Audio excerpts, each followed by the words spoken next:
We are live. Let's see. All right, welcome, fellas, back to episode 3 of our silly little podcast, Empty Screening here. I'm Elliot, I'm David. Nice to have you guys back. and we have a guest today as And well. Yeah. yeah, I'm Regan. Nice to meet you. Good to be with you guys. I'm excited. Yeah, Yeah, we're excited to have you, Regan. Introduce yourself a little bit, Regan, since you haven't been on the show before. Yeah, so I'm Regan. I worked with David 2 years ago in Ketchikan, Alaska. It sucked, but we found solace in movies. And I I don't know Elliot super well, but I actually think we had a class together at BYUI. which class? I'm curious.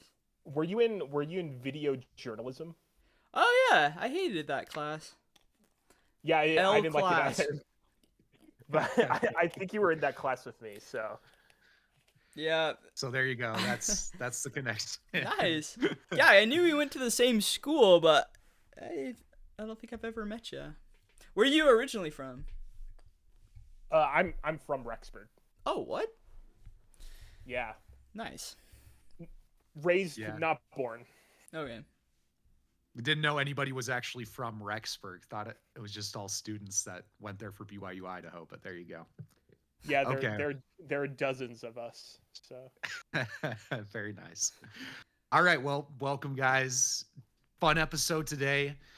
We're doing basically our top 10 of the year video with a little bit of a twist. Basically, Elliot is going to be he's not the biggest fan of modern movies, and he's going to be throwing in some video games and stuff as well, and TV shows. And you want to kind of explain how your list is going to work in I was this gonna say, episode, Elliot? typically we do top 10 movie lists, but I genuinely don't think there were 10 good movies this year. Like, there probably were, but I hated most of them. And the reason I wanted to do it a little different is because I think TV is getting a lot better.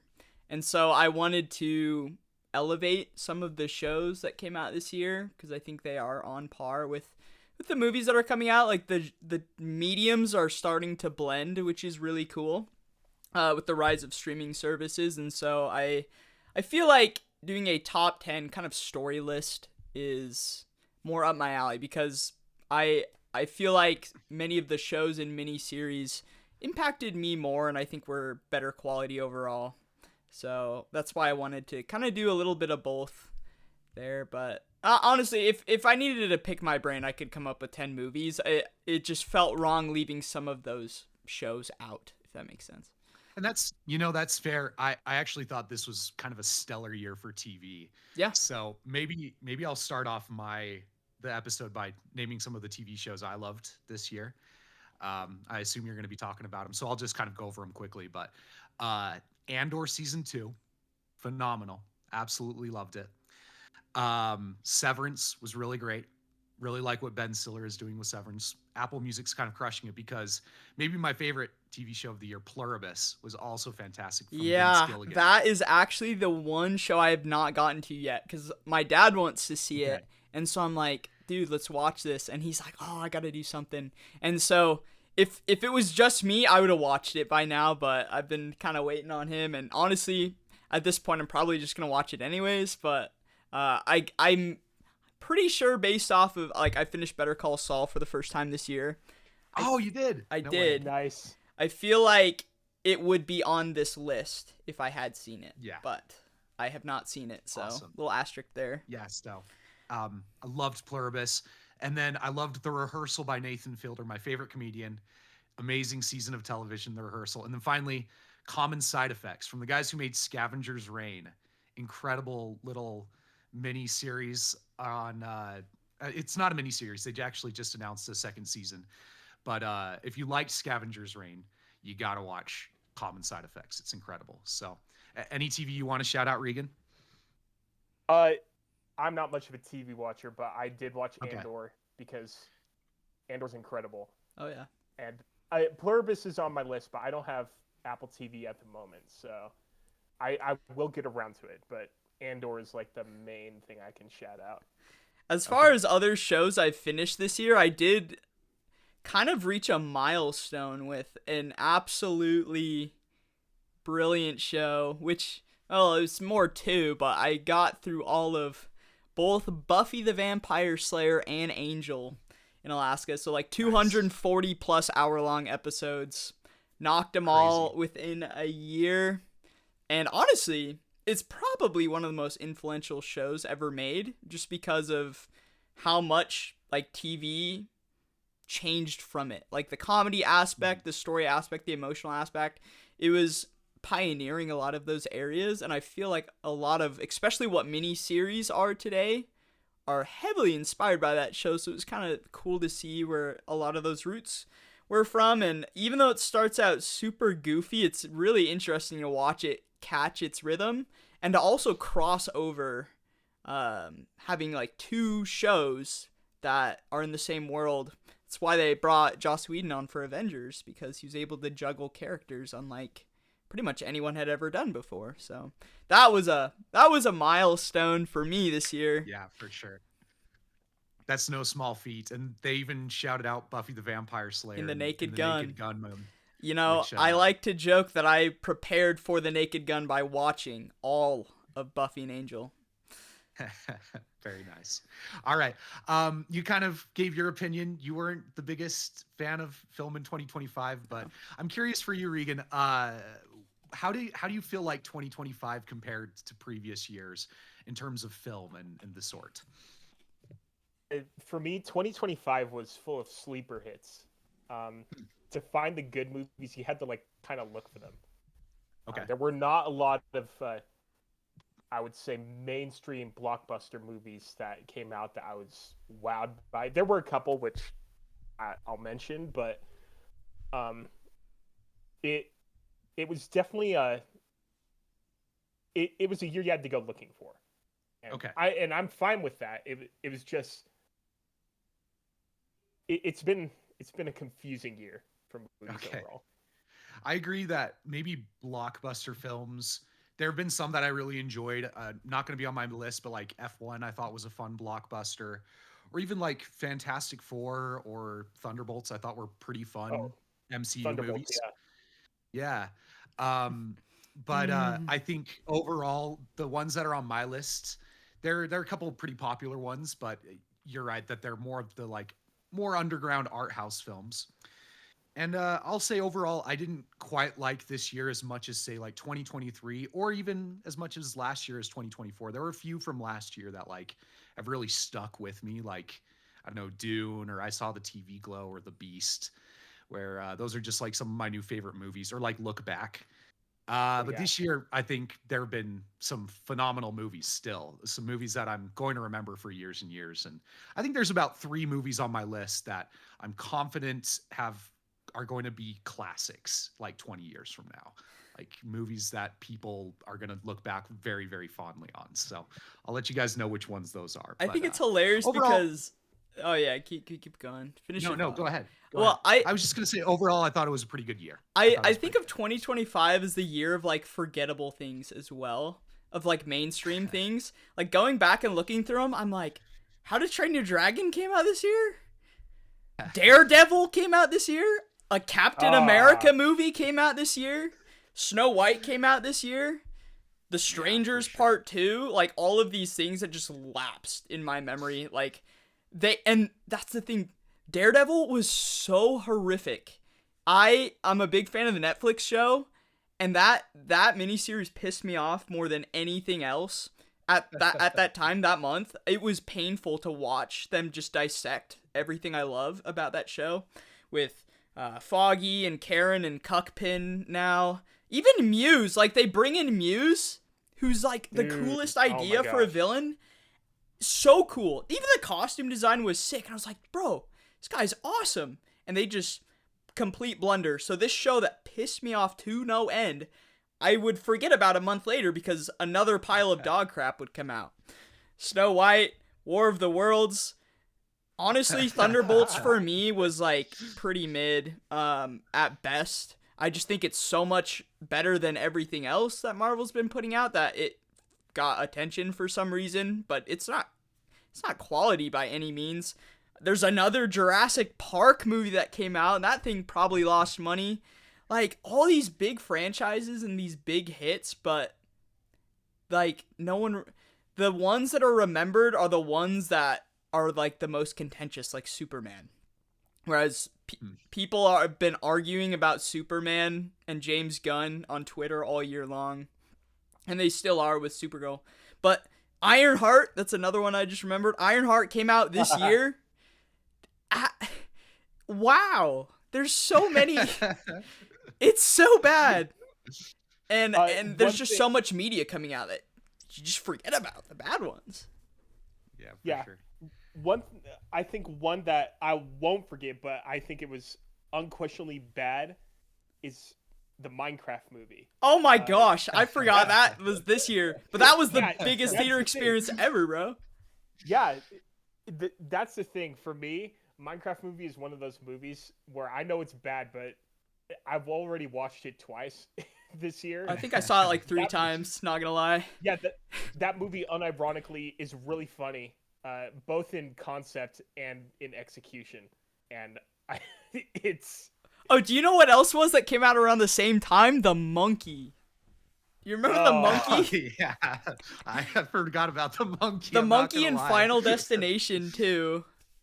Bloodlines or whatever. Those were goofy as frick, but you just forget about them. I don't know. They're funny at the time. For sure. All right. Okay. I got 2 questions for you guys. Okay. First off, what was the biggest surprise of the year? The movie you kind of went into and you were like, I'm probably not going to enjoy this very much. But you walked out and you're actually like, that was actually pretty good. Wasn't expecting that at all. I can go first if you guys need a second to think. The one that came to my mind was Roof Man. I saw the trailer. I need to see it. I saw the trailer and I was like, that looks like just like the most generic, bland movie trailer I've ever seen. I was not very impressed by it. But I can't remember who recommended it to me, so I went to go see it. And I was like, actually, that was great. That was really good. It was really well acted. Channing Tatum, fantastic in that movie. It's pretty funny, pretty stressful. I was kind of on the edge of my seat for a good chunk of the movie. And surprisingly heartfelt. It's a really good crime movie, which just like completely took me aback. I wasn't expecting to like it, and I ended up kind of loving it. So Roof Man is my biggest surprise of the year. I actually don't want to say mine. Okay. We'll save yours for your list then. Did you have one, Regan? Yeah. Yeah. Looking back, I think for me, it's a tie between 2, but I'm just gonna talk about one of them. Okay. Yeah, I'll go for it. Zootopia 2. Okay. Need to see that one too. Kind of that surprise for me. Yeah, I do not like the first Zootopia. Nor do I. At all. The story's super uninteresting. I like the characters in it. Like, the characters are fun, but they're bogged down by this generic, weird racial allegory about prey versus predators, and it gets really weird and awkward in that movie. And so I rewatched that before seeing this one, and it like cemented, like, yeah, this isn't my thing. And then watching the second one, I was kind of blown away because the characters are consistent and it's funnier. They are way less self-referential of just Disney, and there's a lot more like funny references, like movie references in that movie that I was digging. And then they take out the racial stuff and make it more about the world itself. And they use the culture of Zootopia itself and the world that they built to push the conflict forward. And I really liked that and appreciated that more than what they did in the first. So I think that's thematic, because imagine how many predators are in the theaters as you're watching that movie. Oh my gosh. How many furries snuck in there? I was gonna it's Rexburg, so you never know. Yeah, I closeted. don't. Funny enough though, when I went into the theater to watch that, they started playing The Running Man instead. Oh, And they do that. Was it Fat Cats? Yeah, yeah. bro. They blunder a lot. Yeah, we watched like That's 5 minutes of The Running Man, and then they turned it off when we sat there for like another 5 minutes, and then they Dude, that's finally started wild, bro. A bunch of 4-year-olds showing up to Zootopia 2, and they Yeah. start off with The Running Man. You're like, oh, shoot. No. that's incredible. I wish I could have been there for that screening. That Dude, for sounds real. awesome. Okay, So now I have a exciting. question, though, because you brought up the Minecraft movie. I want to know the top, like, 5 theater experiences you all had this year. Ooh, okay. Because Minecraft Well, all right. movie definitely would be on that list for me. Nothing's gonna beat that ever. There's chicken jockey, popcorn, dude. I went to the first screening, and then, like it was a bunch of kids, right? So they were into it. They were pointing out all the references. I was like, bro, this is hilarious. This is exactly what I thought it'd be. It's all the 6-year-olds. Then I went that night with all the college kids. And my goodness, they were ballistic.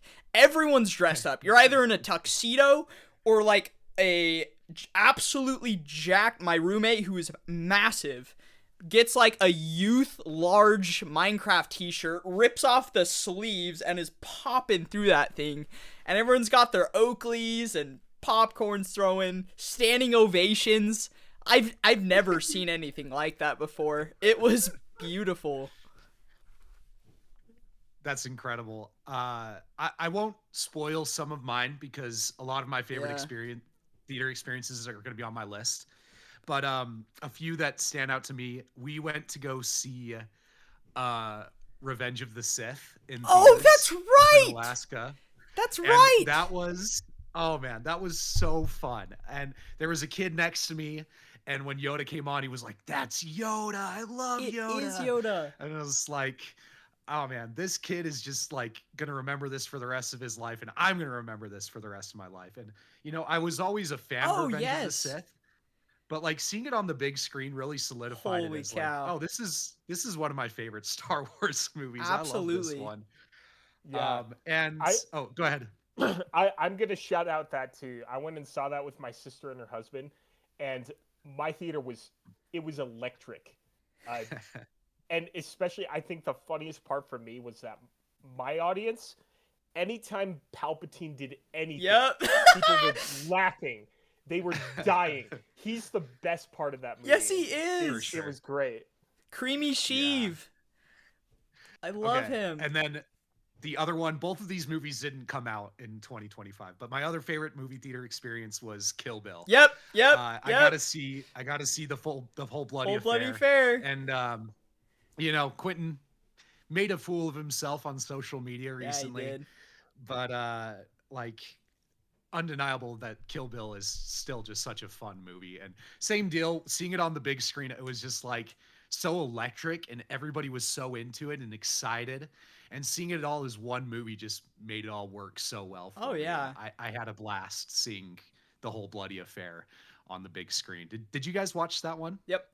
I'm curious. Okay. I did not catch it, so Dang. yeah. But it was a good time regardless. Maybe you'll get to watch it when it releases on Blu-ray or whatever. But those were my two big ones. Yeah. The one again, like as David said, some of these are on my list, so I'll talk about them later. But the two that I'll shout out here, one was the new Pixar movie Elio. Oh yeah. Because I was not expecting anything from that movie, and I got really surprised really quickly, and it ended up being a really sweet and just a fun movie, and I really enjoyed it. And then the other one that I'll shout out is the Demon Slayer movie. Oh And, yeah. That movie has its problems, but that's okay because I watched it with my brother, who is anime only. I've read the manga for Demon Slayer, so I knew when we were watching this movie, his favorite character was going to die. And so I pulled my phone out and I filmed his entire reaction to it. And it was like the funniest thing ever. So, got to shout that one out. But Nice. Elliot, do you have any other ones you'd like to shout out? Yeah, well, I mean, two of them are on my list, so I'll save those. But the other one was in the midst of spooky time, my favorite time of the year. I got to go see the re-release of The Thing, Oh, and no. I I'm so jealous. that's like a top 1 or top 2 experience I've ever had in the theater. Just hearing like the wind howling in Antarctica, like, and seeing the David Cronenberg effects, I can't even believe how special that was. Like, it is an all-time great movie. It's one of the best, not only cult classics, but just the best films ever. The technical and writing masterpiece, an acting masterpiece, and getting to see that for, it's probably the 4th or 5th time I've seen it, but dude, good stuff. I snuck in like 60 ounces of Red Bull as well. We got 3 of the 20 ounces for my friends, so my pockets are just full of Red Bull. And man, what a special night. That made the month for me almost. I'm so jealous. I didn't get to see the re-release. It wasn't showing in Logan. But, Oh, that's too bad. I love The Thing. All-time great spooky movie for sure. Big spooky. Okay. Should we just hop right into our top 10 list then? Yeah. Do we have honorable mentions? Because I have 5 and I don't want to talk about them. I just want to list them, if that's okay. Yeah, let's do that. I'll probably list 10 honorable mentions that I have. And Regan, you got some honorable mentions as well? Yeah. All right. Okay. You go first, Elliot, and then I'll go, and then Regan. Okay, number 15 was Wednesday season 2. Actually, this, you talked about what surprised you. This one surprised me quite a bit because our first episode was the Tim Burton episode, and so kind of in preparation for that, I watched season 2 of Wednesday, and I wasn't a huge fan of season 1, but I did really like it more or less. Now, rewatching it, season 1, I did not care for it the second time. In fact, I don't think I finished it. But season 2, I thought had some really cool moments with the characters. Number 14, you guys are gonna hate me for this, but I just liked the other things I saw better, so it definitely gets an honorable mention. But 14 is Sinners for me. I think my first day in Alaska or something, I took the bus and then walked an additional like mile and a half to the theater, and by myself got to experience that with the what's it called, Glacier Cinema popcorn, which, man, that stuff, I miss it. It is perfection. So but it was a good time.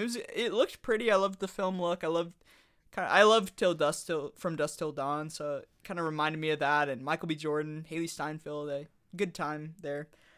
Number 13 was K-pop Demon Hunters. Took the world by storm. Reminds me a little bit of Frozen, but I genuinely do think the music's pretty good. I thought a lot of the jokes were really funny.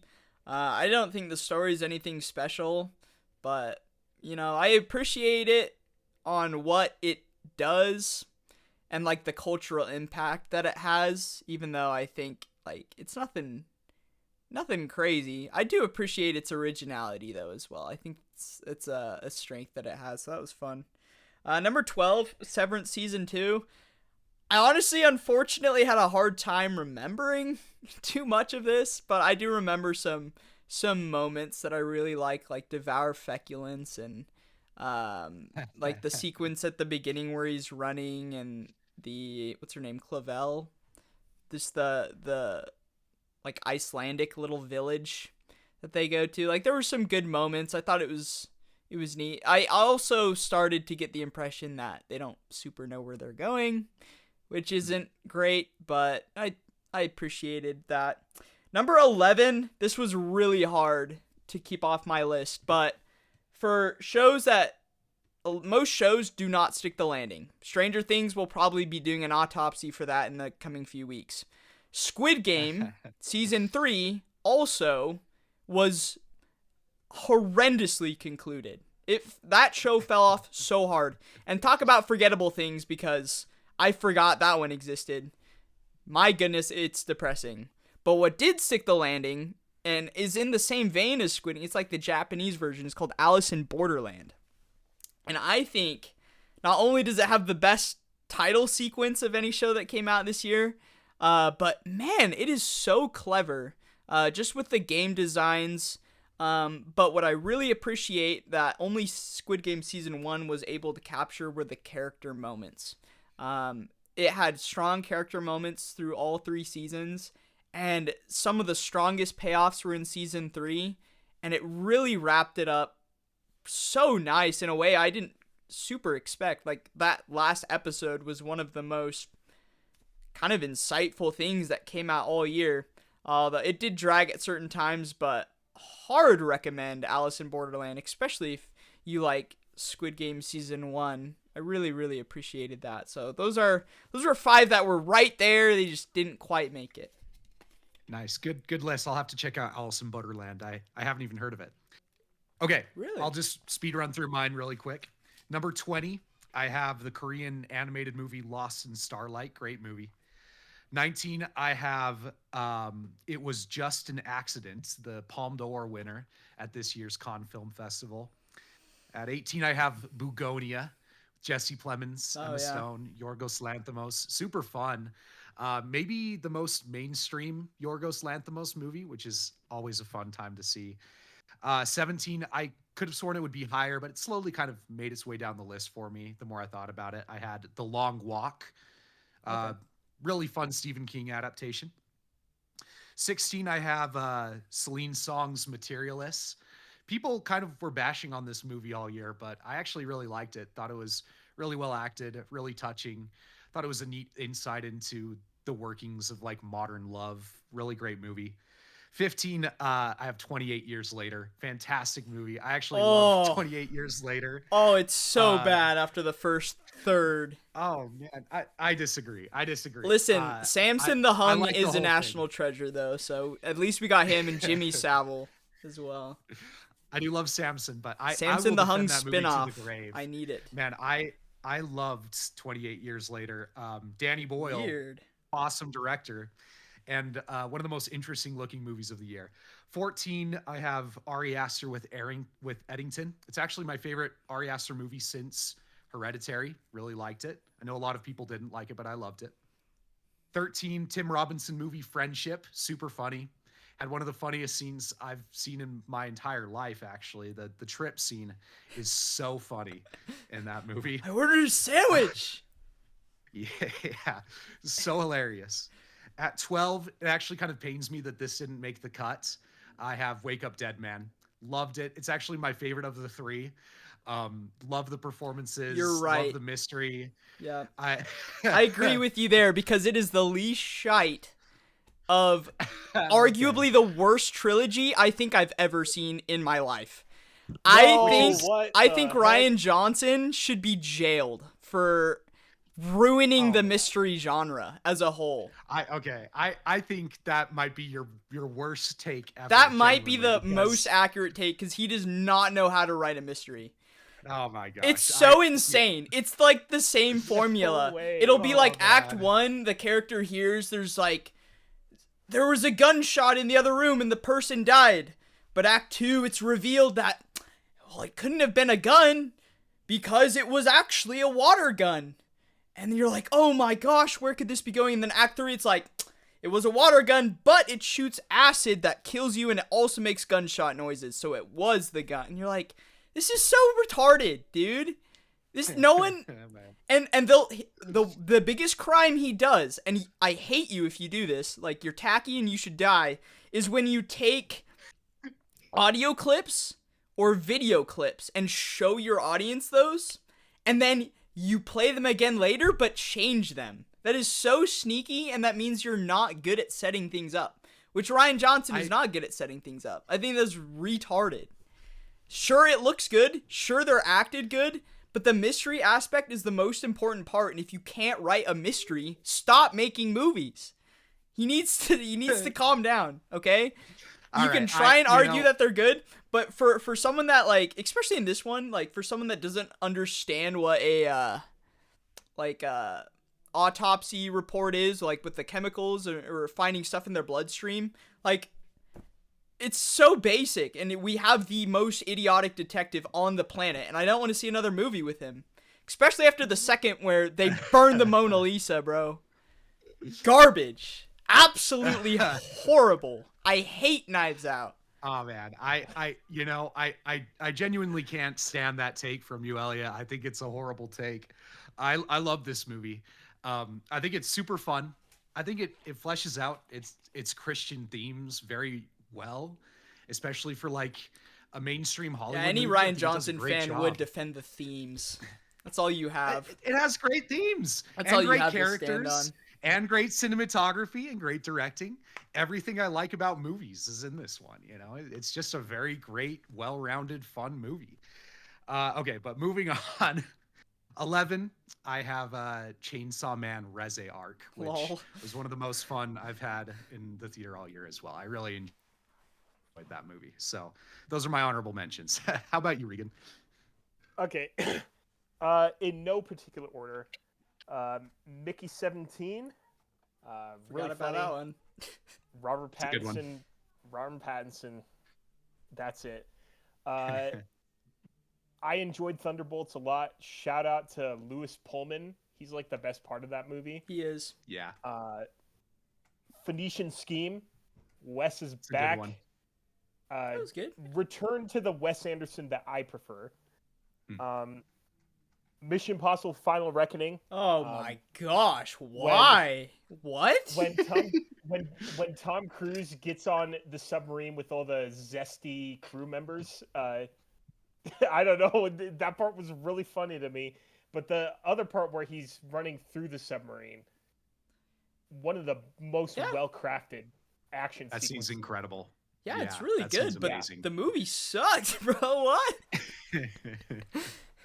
What? The first hour sucked, and then I really liked it. And it's also like the weakest villain in Mission Impossible in terms of like interest level, I feel. So it's kind of a Like, wet are you fart to referring end to? on.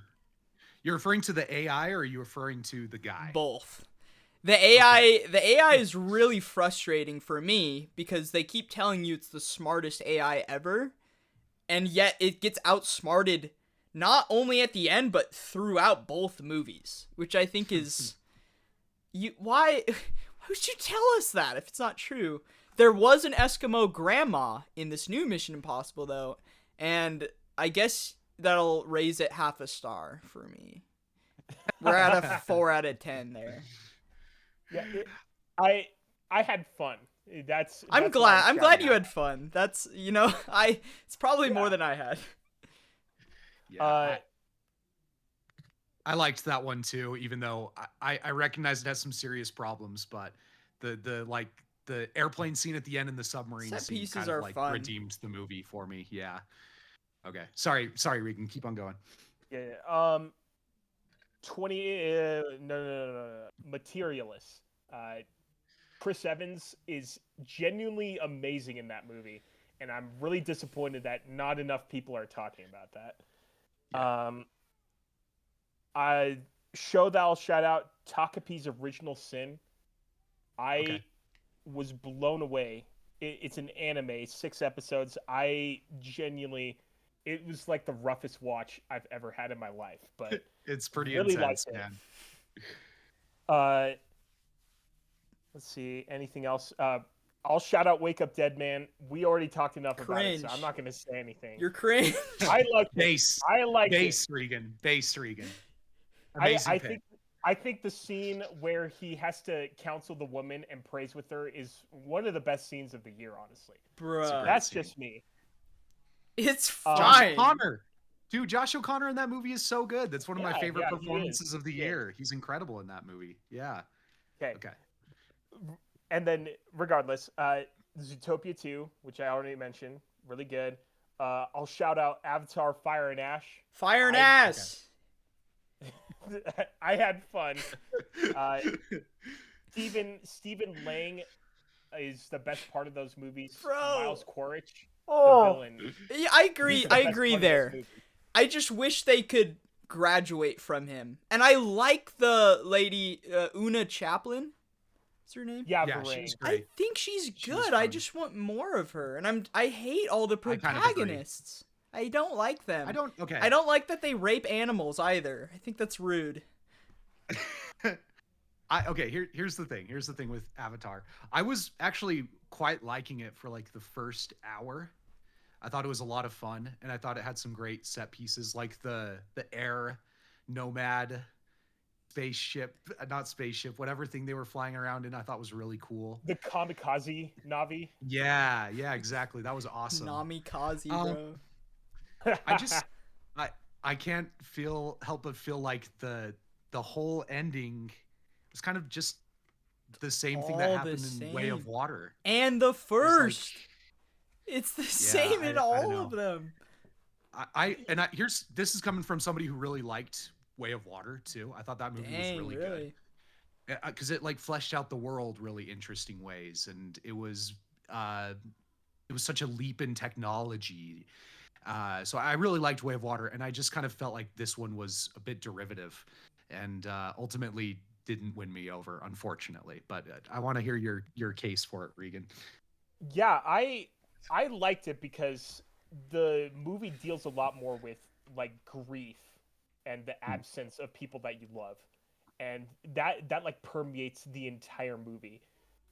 Honestly, this movie had a scene in it that shocked me to like my core because it shows Jake and Natira's son like attempting suicide, and that I was so surprised when that happened. I was really shocked, and it kind of reminded me like this all these characters, they're reacting to this event from the Way of Water in a different way, and I really appreciated that because it allowed them to grow in new ways and ways that I wasn't expecting.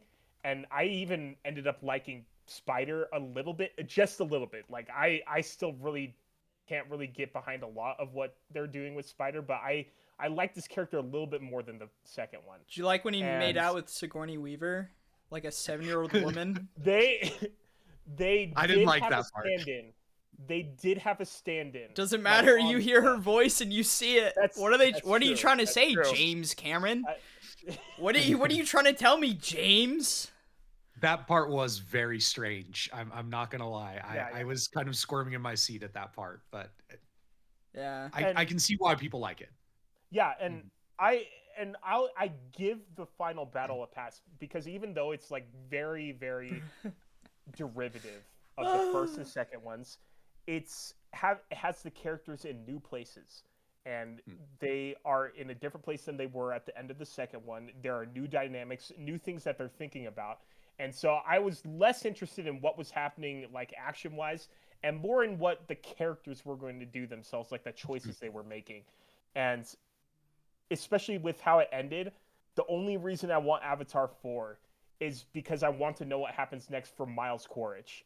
He is, again, I think he's the best part of these movies. And I think he's fun. It looks like they're building up to something with him that's going to be less villain adjacent and more of like his own character. So Buckle up, dude. You got 4 more of these. You got 4 more. yeah, but yeah, we'll eventually. see. And then the final thing I will shout out, this is not a movie, I'm just shouting out the soundtrack, Tron Ares. Tron Ares soundtrack, Yeah. 9 Inch Nails. Best part, movie was awful, but It's the Morbin soundtrack- time. yeah. Yeah, I the soundtrack was so good that I brought it up from like 2 stars up to 2.5 stars just because Hey, good on it was you. such a good soundtrack. I really enjoyed it. All right, but let's hop into the top 10 list, and let's actually, Regan, why don't you go first, and then we can go Regan, me, Elliot, and we can just cycle through that. So Regan, what's your Cool. number 10?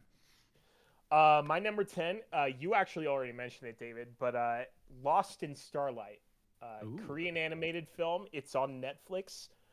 I saw like a little trailer for it, and it reminded me that one, Netflix has like the worst marketing on the planet. They Yeah. do not know how to No, they properly don't. market they don't know how to properly market the small movies that they put on the platform, and they generally are hiding the great movies underneath all the slop that they push out. And so Lost in Starlight is I don't know how to properly describe this, but it's takes place in the future, and it's about a young woman, Nan Young, and her love interest Jay. It's a animated romance movie, and they deal a lot with like building up their relationship. And Nan Young has a lot of things in her past and with her mother that she wants to resolve, and she wants to resolve it by traveling to Mars. And it's genuinely one of the most beautifully animated movies I've seen in recent years. It's very impressive. I don't know if both of you have seen it, but there's I've a seen it. movie called Your Name Oh uh, yeah. that it reminded me a lot of. But I'll come out and say I think it was better animated than Your Name at this point. Whoa, that's I crazy. Your Name is great, but Lost in Starlight, the way they use the camera in that movie and how the light interacts with the subjects, it reminded me a lot of Satoshi Kon and what he does Hmm. in his movies with light, and just the way they use the animation to push the story and the stakes forward. I really was into it, and so Lost in Starlight, number 10 for me. It's a great movie. I really enjoyed that one as well. So shout it out. People need to be watching that movie. It came out, and Bong Joon Ho was hyping it up, which is the reason why I saw it. And me and my roommate Jared loved it. We thought it was great. So yeah, fantastic movie. Okay, my number 10. Uh, man, I there was a phase of about 3 months where I was just obsessed with this movie, and that is K-pop Demon Hunters. Now, Todd, my roommate, he The came up and Todd was like, Father. "David, we got to watch K-pop Demon Hunters," and I'm sure it was similar to your guys' Yeah. reaction when you heard the name. It was like, "Oh, K-pop Demon Hunters? Are we Who do you serious think right I now?" am? 7? But I loved it. First off, gotta shout out the music. I mean, banger after banger after banger. I can't think of a single. There's not a single bad song on the whole soundtrack. Which for like an animated musical, to have me still coming back and listening to the songs is actually nuts. Like I don't think I've ever seen an animated movie where I'm still actively listening to the music from it. But then shout out to the animation team on this because it is so fluid, energized, exciting, fun from the very first frame to the end. You're just hooked. You love seeing the facial expressions that all the characters do. The sense of humor is honestly on point. I love all the nuances of the plot. You know, it's just one of those movies where you turn it on and you're going to be entertained from start to finish. There was a point where I probably would have had it a little bit higher on my list, but I love K-pop Yeah, Demon it's Hunters. good. I'm not ashamed to admit it. Great movie. So that's my number 10 I pick. think it gave Netflix the money as well to make the Warner Brothers bid, for sure.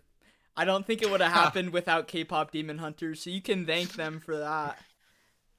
Okay, that is not K-pop Demon Hunters' Yes, fault. it Let's is. not place that It's on also them. hilarious that Sony fumbled the bag so hard too, because that was their thing, and they're just like, it's probably not gonna make any money, and they sold it to Netflix, and they're like, Yeah, they this really is dropped the ball on peak. that one. Yeah. Okay. And Sony. All right, sorry, let me pull up my list. Okay, I did not think I would have a slapstick comedy in my top 10 list going into this year, but The Naked Gun was absolutely hilarious. I I agree. I'm shocked because here's the thing. I didn't know what The Naked Gun was before. I assumed it was like some old like action cop show or something. So it was actually completely blind. No trailers. I didn't even know what the franchise was. And I was laughing the whole time. Like that is the funniest movie of the year, and I can't think of anything that comes close because for every funny joke in other movies, there's like 5 of them in this one. The snowman sequence like injured me. I was hurting after that. Like I can't even believe. And Liam Neeson's so good. Like He I is just so good. never would have thought love him in Schindler's List. I love him as Qui-Gon.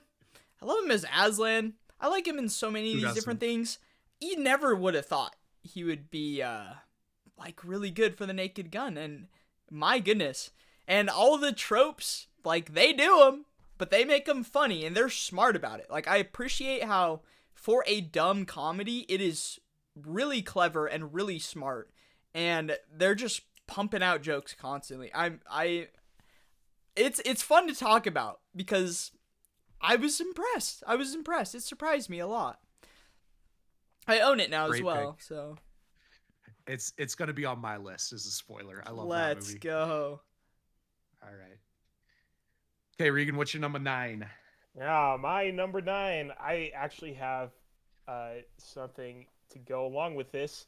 This is my number 9. We already talked about it a little bit. So, uh, 28 years later, Hey, let's uh, go. yeah, I can already see Ah! Elliot. All right. So this is my take on 28 years later. I love 28 Days Later. That movie is incredible.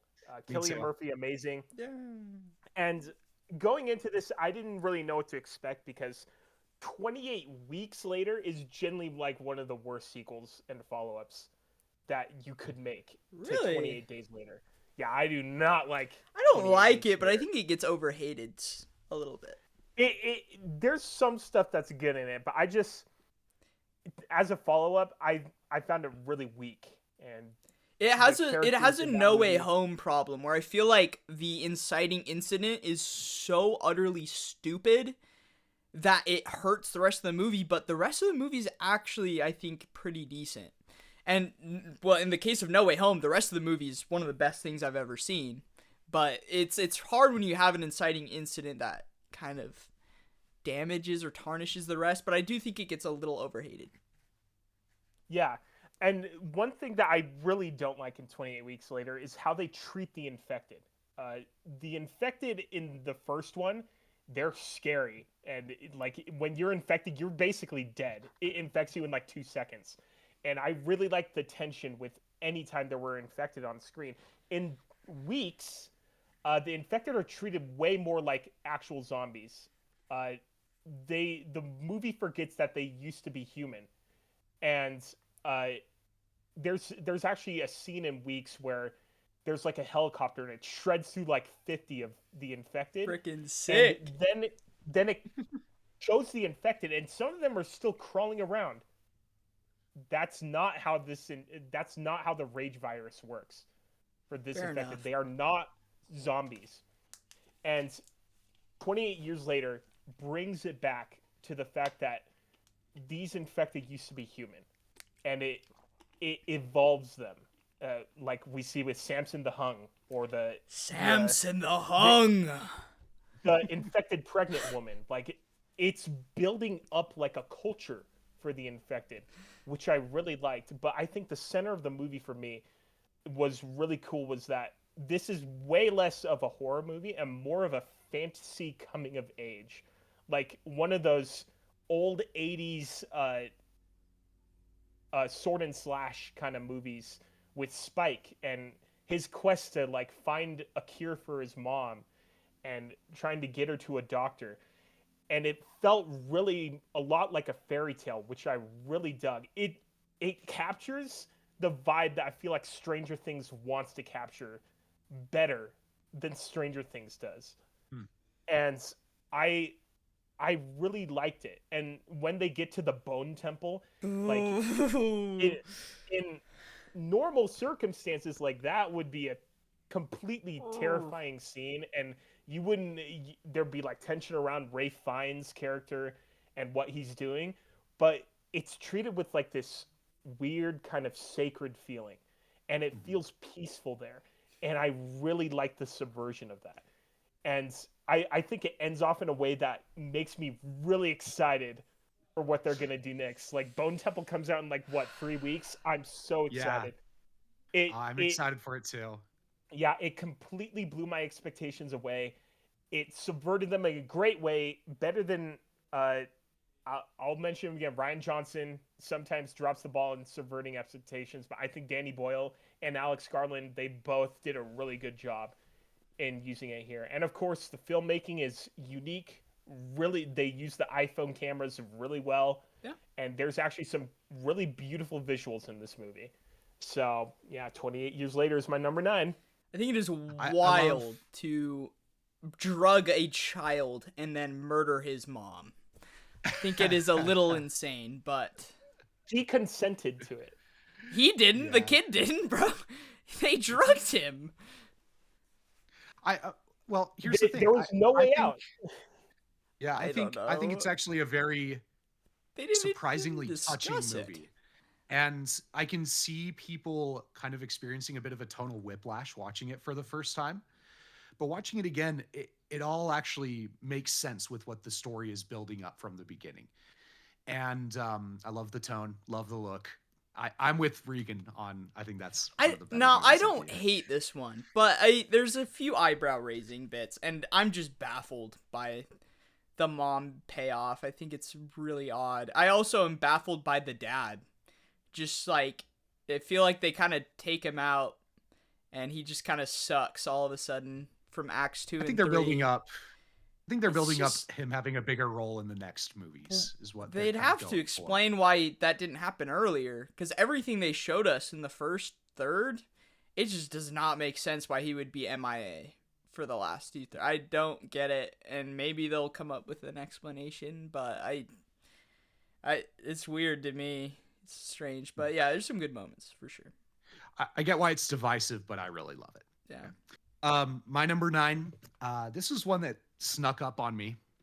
I had not heard of it at all before, just like suddenly watching it on Netflix, and that is Train Dreams by Clint Bentley. Have you guys seen that one? Train Dreams. I have. Okay, Regan has. So the movie that it reminded me of the most, or the movies that it reminds me of the most of, are the works of Terrence Malick. So when you watch a Terrence Malick film, it's very much like a prayer or a psalm where characters are just kind of grappling with their connection to the natural world. It's them trying to find their place in life. And I thought Train Dreams did this beautifully. Now, first off, Regan, help me out. Who's the lead actor in Train Dreams? Joel Edgerton.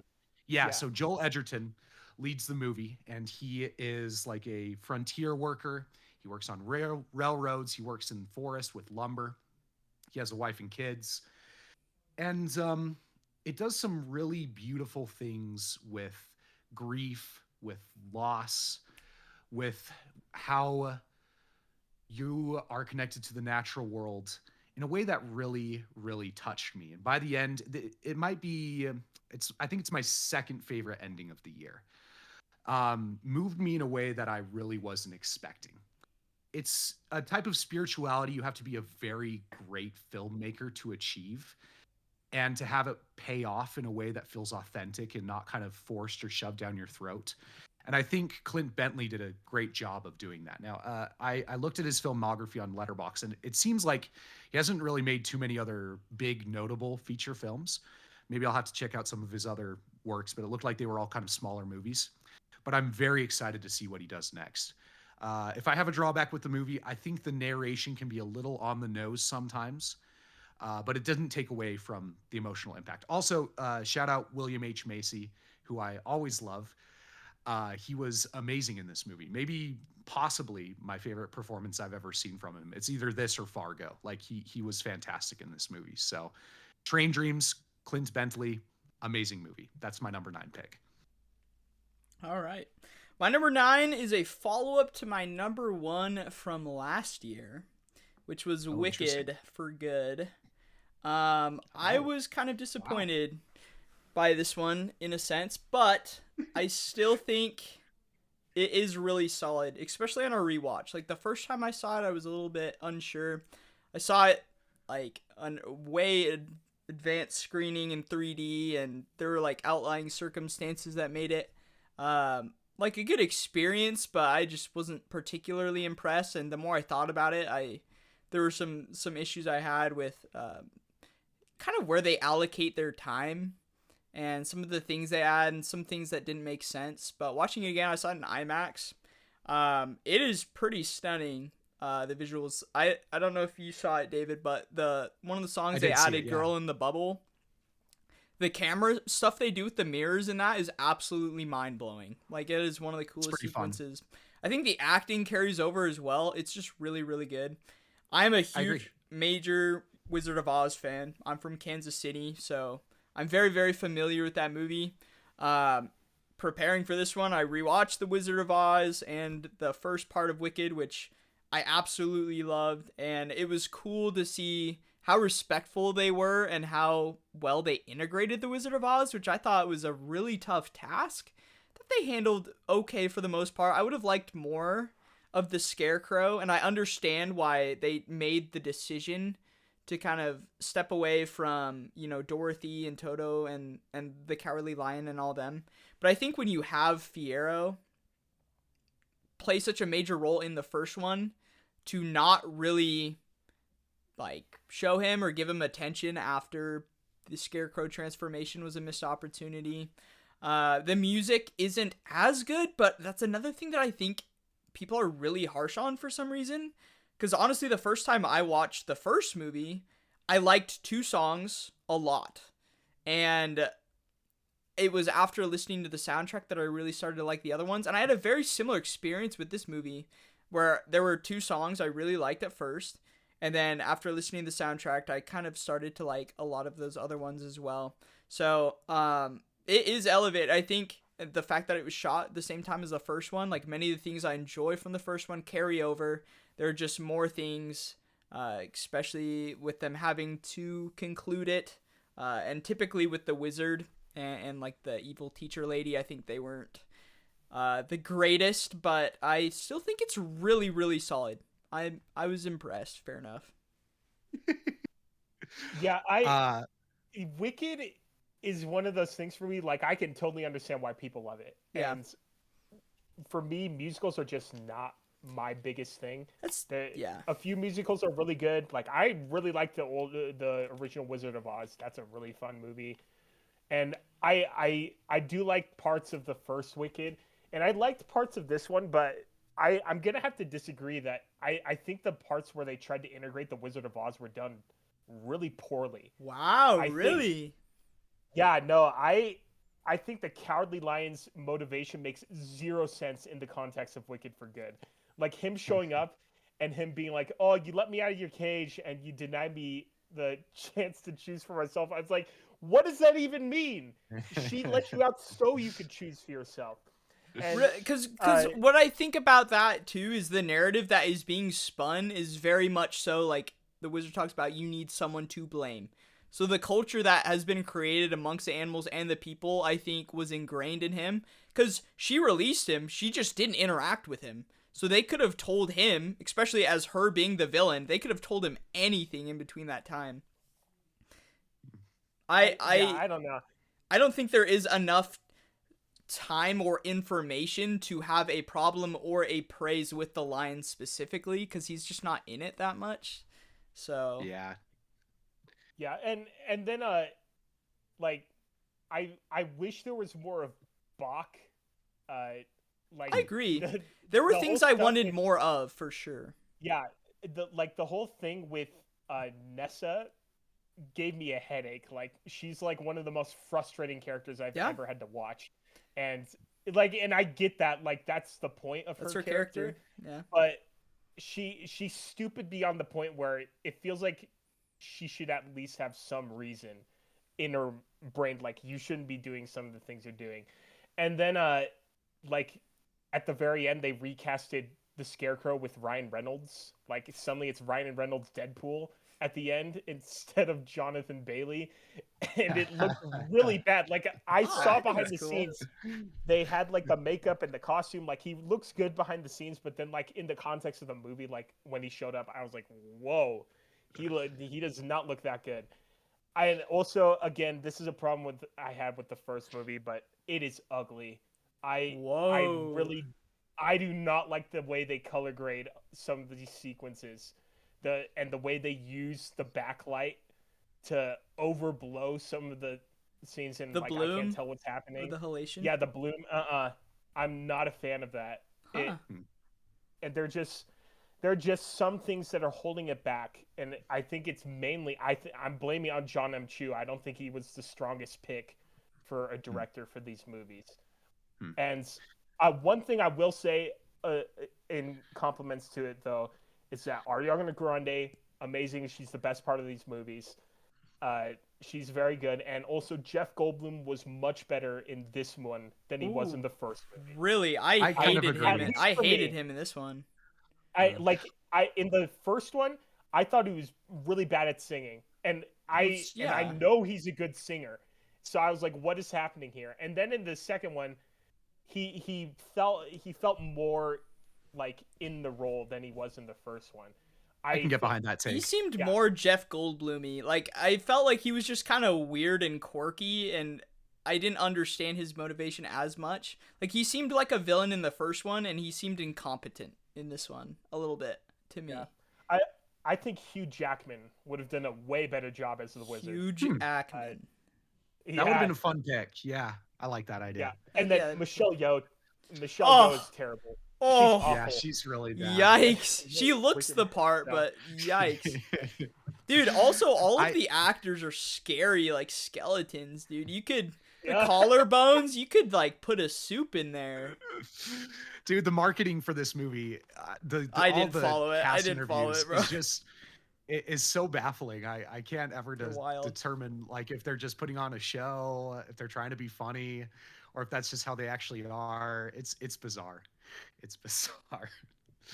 I kind of just thought Wicked Up for Good was like pretty good. I kind of liked some parts of it. I kind of didn't like other parts of it. I didn't like it as much as the first part, and I grew to appreciate the first part more after watching it. Yeah. So it's like a strong 6 or like a light 7 for me, somewhere in that range. I do like it. All right, Regan, what's your number 8? Oh yeah.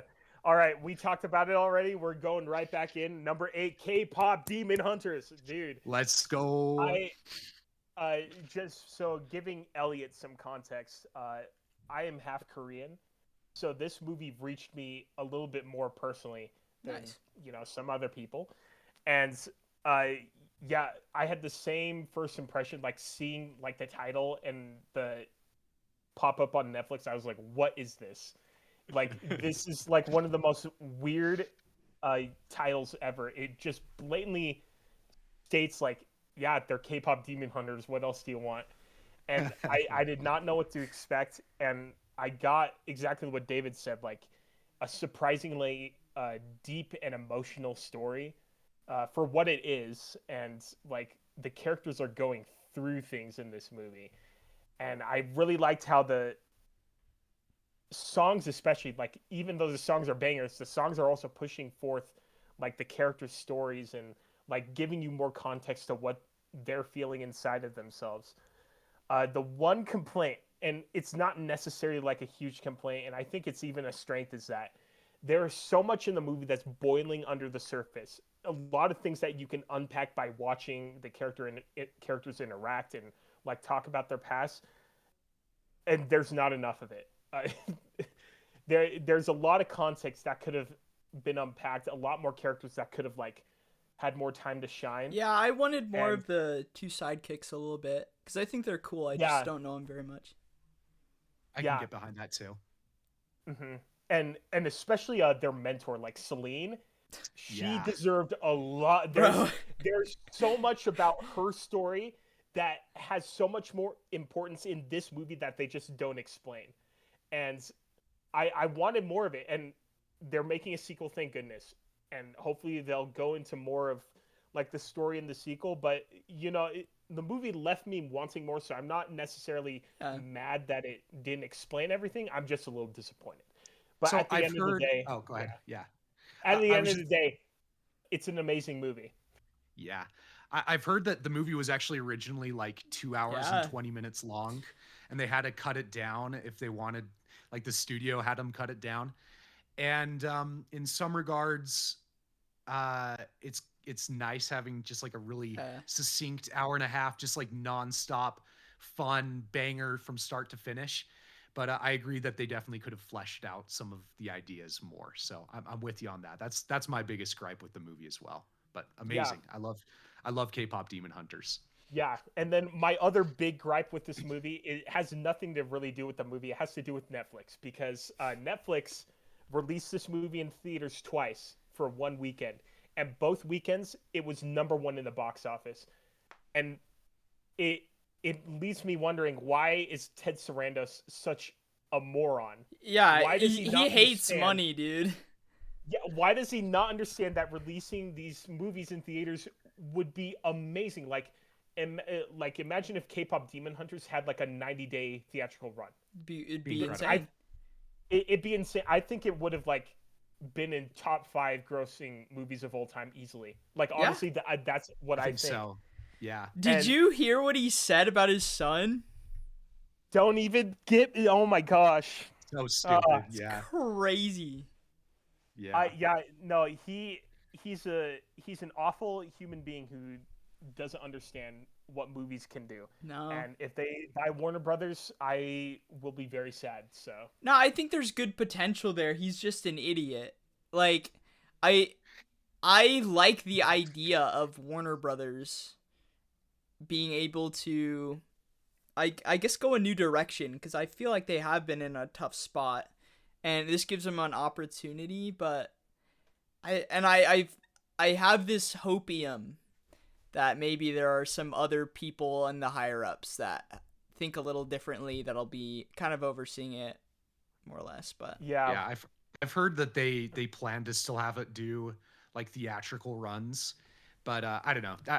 specifically I can't help but HBO be. mergers, I think HBO could be good. We'll see what yeah, happens. well, while the faces are still Ted Sarandos and David Zaslav, I have nothing but contempt for them. So. Yeah, Yeah, screw those guys. they suck, but there's still good stuff coming out, right? Like K-pop Demon Hunter, like they're But it's like it's in, no in doubt spite of doing them better. instead of because of them. Yeah. That's why I'm like, I feel like we can hope for those kind of quality things with Warner Brothers IPs. You know? Interesting. All right. My number 8. Elliot's already mentioned it. The Naked Gun. Elliot and I went to go see it on the opening weekend. Yeah. And okay. I went to see a stand-up comedian a few months ago, and it was a really fun experience. And what I realized is it's the communal thing. Like when you watch a stand-up comedian on like a Netflix special or on YouTube, it's fun and it can be really funny. But when you're in the room with a bunch of people and you're all laughing together, that is such like a wholesome, like heartwarming communal bonding moment. And that's how I felt about watching The Naked Gun in a full theater with a bunch of people laughing at all the jokes and everything. And it's also the movie I've seen the most this year. I've watched it 4 times now. And it's because I always want to show it to people. Yeah, It's like, oh, yeah, I got to it's show good this. for that. I got to show this to my cousins. We had a little cousin party and I whipped it out and we were all just dying laughing the whole time. Another thing I love about this movie that you didn't, maybe you haven't seen the original, but I love that it builds on the original. It's not just like a cheap legacy sequel where it tells the same jokes, maybe something like Happy Gilmore 2. It legitimately has new jokes, new ideas. It's hilarious from start to finish. I laugh every time I see this movie and I pick up on new jokes. It kind of reminds me of like the energy of the Lego movie, where it's just like the jokes are coming so fast that you can't catch them all in the first viewing because you're laughing so hard that you miss when another one comes in. And oh man, this movie has great energy. It's got great performances, great laughs. It's like 9 out of 10 of the jokes hit. Yeah. I just love this movie. It's fantastic. So that's my number 8. I forgot about Happy Gilmore too. Talking about forgettable years of stuff. That's so mid. Sure. My number 8 was Weapons. Nice. I thought it was good. I thought it was pretty neat the first time I saw it, and this is so rare for me when things get better the more you think about them, because typically they get worse. But I was like, I think I had a bit of a problem with the tones clashing. Like they would throw in comedy in certain moments, especially at the end, but I actually, the more I think about it, I feel like they were actually blended. Like the fact that they were able to do both of those is really cool. I love seeing the behind the scenes with the roller skate guy. We tried doing that for like a little short the other week. The acting is super fun too, because you get like Josh Brolin in here. I was like, this has to be like, I don't think he's getting paid nearly as much as he would in some of his other things. Has to be a passion project for him. And Benedict Wong is one of my favorite actors I've ever interacted with. Like, he's one of the coolest, nicest people. And it makes me so happy to see him in this, and I think he does like a really good job. Yeah. So it was a fun time. It was a fun time. For a horror movie, I don't think I was scared at all. I don't think. Really? I thought it was pretty scary. I don't know. I think I'm kind of ruined from horror movies. I just have a hard time getting scared as much. But I don't think it needed to necessarily be scary, or that it was trying on a Conjuring level to be like really scary. Conjuring came out this year too. Holy cow. But yeah, I appreciate it. I think it's fun. My number 8. I really liked Austin Abrams. He played the crackhead in that movie. Yes. Wait, Austin man. Eckhart? Abrams. Wait, is it the solo guy? No. Alden Ehrenreich. He Oh played yeah, the cop. that one, Ehrenreich. But like, Oh yeah, the both of them- cop. Yeah. honestly, both of them though, the James the crackhead and the cop, I think they That's were good my stuff. favorite characters in that movie. Yeah. So funny, man. Yeah. So funny. And what's the name of the witch lady? What's her name? I forget. Amy Madigan. Amy Madigan was great in it too. Just like It's cool. like front to back, amazing performances all throughout the whole film. It was really impressive. Yeah. Yeah. Okay. Back to me then. Yes. All right. Number 7 for me is another movie that was released on Netflix. I just watched it and I was definitely blown away by it. It's called Left-Handed Girl. haven't even Sounds heard of it. sus. I'm just kidding. Left-Handed Girl is directed by woman Shiching Sol. She is a good friend of Sean Baker, who directed Wow. Honora and The Florida Project and a couple of other movies. I wasn't the biggest fan of Honora. I appreciate it for what it is, but I really like Honora. I love The Florida Project. Not just because Willem Dafoe is the greatest man on earth, but Willie. also because Florida Project is a great movie. It's a really emotional time, a wonderful story, great child performances, and Left-Handed Girl is a little bit more in that same vein. It takes place in Taiwan, in the city of Taipei, and it focuses on a little girl and her family and the drama that they're dealing with within their dynamic and their past. And it feels like a combination of The Florida Girl and the early movies of Ang Lee. If you know who Ang Lee is, he directed Brokeback Mountain. It felt like a combination of those two kind of like tones, and I really dug it. It's the little girl in it. She is amazing. Both of the other two main performances, her mom and her sister, they're really good. The story goes in places that I was not expecting. And it was shot completely on an iPhone, and it looks really good for being shot on an iPhone. Another iPhone movie, just like 28 years later. But it's one of those movies for me. Like I just dig the slow burn kind of drama movies where the characters are just dealing with their feelings. And so it was a really nice, sweet movie. There's also a meerkat in the movie, so that also gives it points. So Nice. Big meerkat representation. It's added to the watch list. I'm excited to check that one out. Great. My number 7 pick, Elliot just mentioned it. I have Weapons by Zach Greger. Now, I love Zach Greger. I think he is one of the most exciting and fun emerging directors that we have right now, especially in the world of horror, where a lot of the recent trend for like prestige horror is kind of pushing towards like really somber tone, really angsty, really like depressed, that sort of thing. It's more about the themes. I think Zach Kreger kind of brings the fun back into horror. He brings the excitement back when you go to a movie and you see a movie like The Thing, where it is Oh. anxious and nerve-wracking and whatever, but it's also just a really fun time and you love watching it from start to finish. And I know you're not the biggest Barbarian fan, Elliot, Oh but no, I love I actually Barbarian really as don't like well. it. I love Barbarian. I love Weapons. And he's coming out with a Resident Evil movie this next year that I'm Ooh. psyched out of my mind for.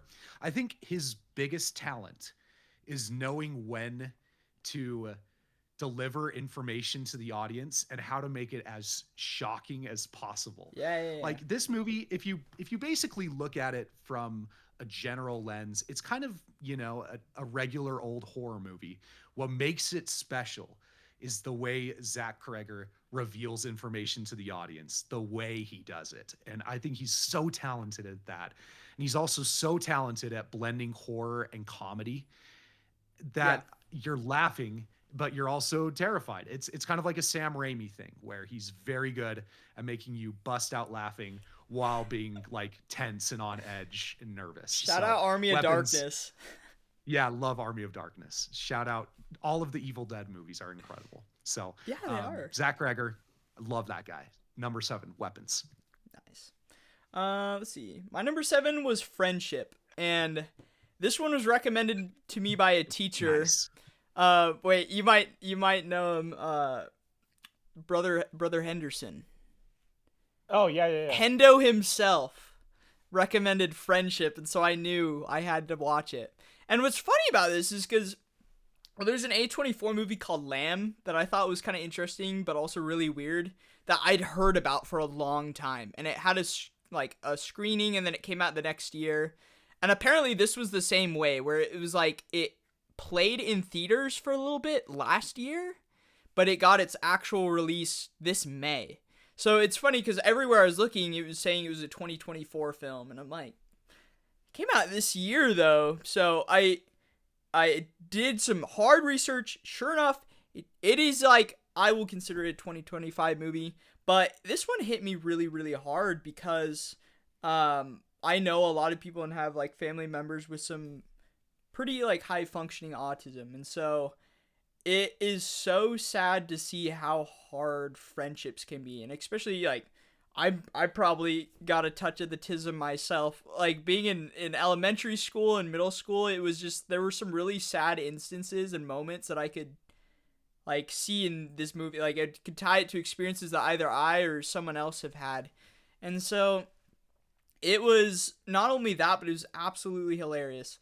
I also feel like with Anaconda coming out, another forgettable movie there, you see Paul Rudd trying to be funny. And I think Paul Rudd is good at comedy, but only in certain scenarios. And this is one of them. This is where Paul Rudd, I think, really shines, not only as an actor, but comedically. The subway scene is fantastic. I can't even believe it, how good it is. I reference it probably every day. The one thing I might have like a little bit of a hiccup with is the ending is like, it's thematic. It's just really abrupt, you don't really sit on it too much. And I also like, it makes sense knowing people with autism that you'd kind of have an outburst like that. But it's just like, man, I feel like we're building towards an arc, but there really wasn't an arc, I guess. I guess he was a static character, which it's fine. Like there are plenty good static characters out there. But even the feel of the movies and the dialogue's really good. The conversations that they have, I just thought they captured all of those things really well. And it's pretty. It's a nice looking movie for sure. I don't think it's anything Have you like seen that crazy, one, Regan? Not yet. It's on my list to see.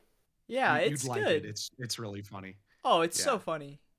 It's really I sad think too, you though. should leave. So It's just that basically for an hour and a half. It's incredible. The only other movie I laughed at harder this year was The Naked Gun. Yeah. But I love Friendship. Friendship's incredible. Yeah. Cool. On to you again, Regan. all right. My number 6. I saw this in the theater. This is definitely one of my favorite theater experiences that I've had. It's a smaller movie. It's called Rental Family, Oh, okay. Huh. starring Brendan Fraser and a bunch of Japanese people. Uh, it's about an actor named Philip. He's living in Japan. He's lived in Japan for a bit, and he gets hired by an agency to basically be hired to do these weird scenario things where he helps people with their problems. So he pretends to be like he pretends to be a husband in the movie. He pretends to be a father to this little girl. He pretends to be like a reporter, and so he's going into these different scenarios, like just trying to help these people with something they need help with, and it ends up being a really sweet and really heartfelt movie. Like I knew it was gonna be like feel good, but I thought it was gonna be like feel good in the cheesy way, and it Yeah. ended up being really genuine. There was a scene in this movie. I don't cry easily, like at all, at movies. It takes a lot, and it takes me to get me in a special mood to like actually cry at a movie. There was a scene in Rental Family that made me bawl. It was just me and my friend in the theater, and we were both bawling. It was Dang.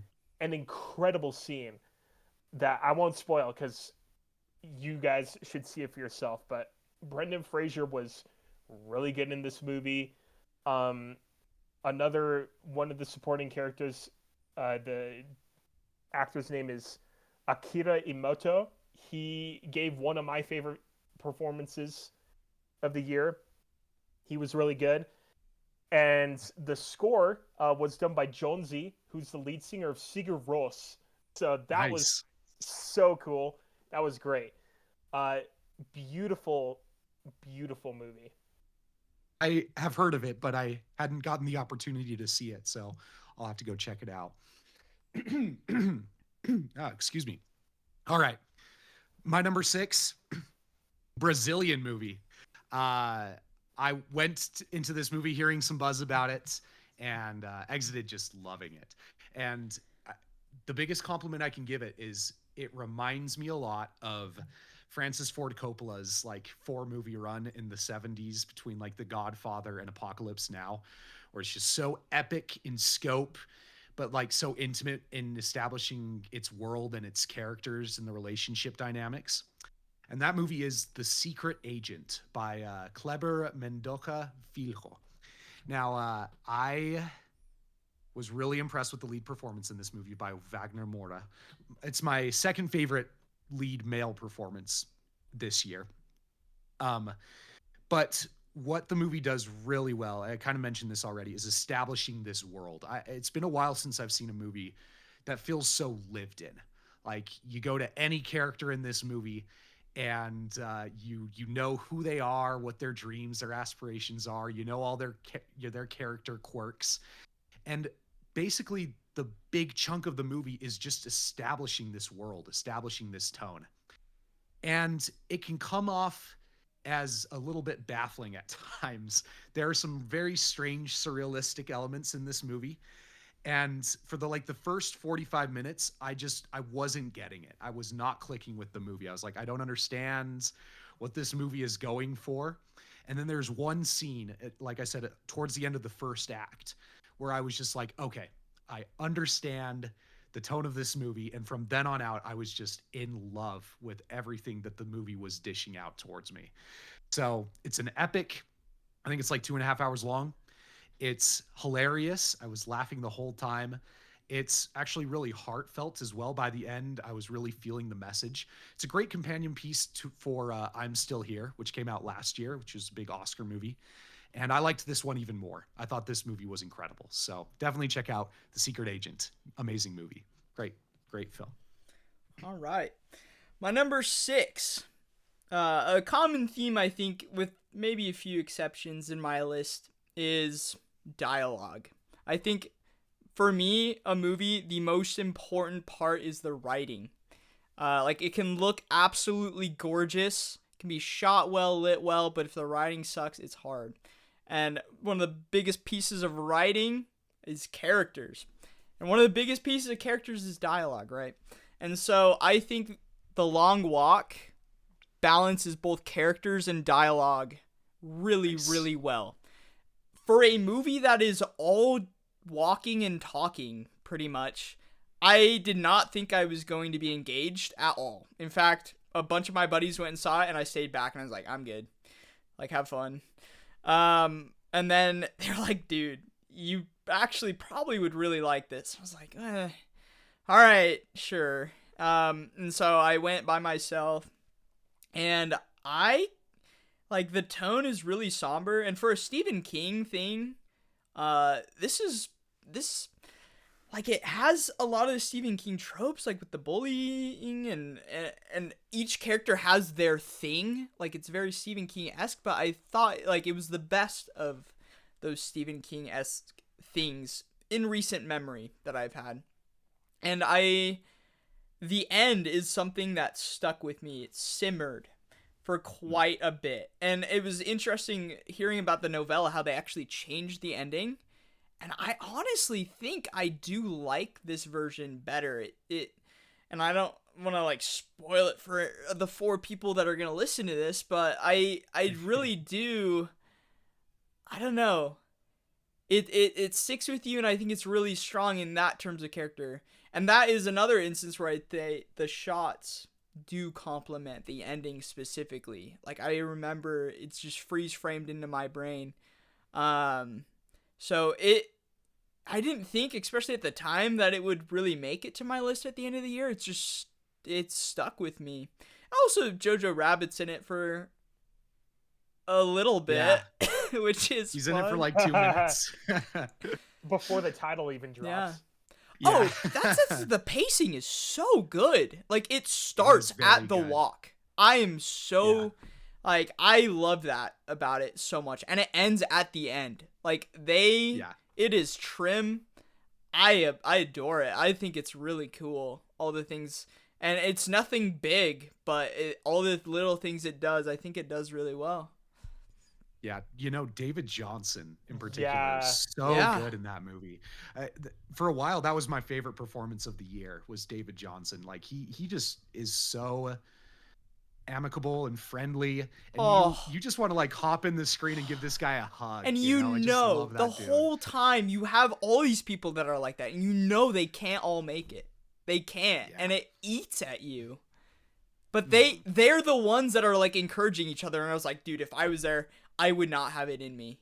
And like, these guys, some of these are scumbags, but they're still like, I was like, man, it's so cool. I heard there were theaters that had like treadmills that you could walk to it while watch. That would have been one of the coolest experiences ever. I would have loved to do that, but good time. My goodness. I do like The Long Walk. Oh, the soundtrack too. Shout out soundtrack. Listen to the soundtrack. What? What do you mean? No. What? Did you listen to the soundtrack? I did. I think the soundtrack is the worst part of the movie. Oh, it reminds me of Stranger Things. I think it's really cool. You'll have like David Johnson giving a huge emotional like pep talk to Cooper Hoffman, and they're playing this smarmy, like manipulative, hopeful music in the background. I'm like, shut up! I want to hear and see the actors like acting. I don't want to listen to this music trying to make me feel a certain way. That's the only problem. There were 3 scenes where I really remember the music. It was when a certain character gets left. That hit really hard. The ending and the beginning. I think all 3 of those songs are really good.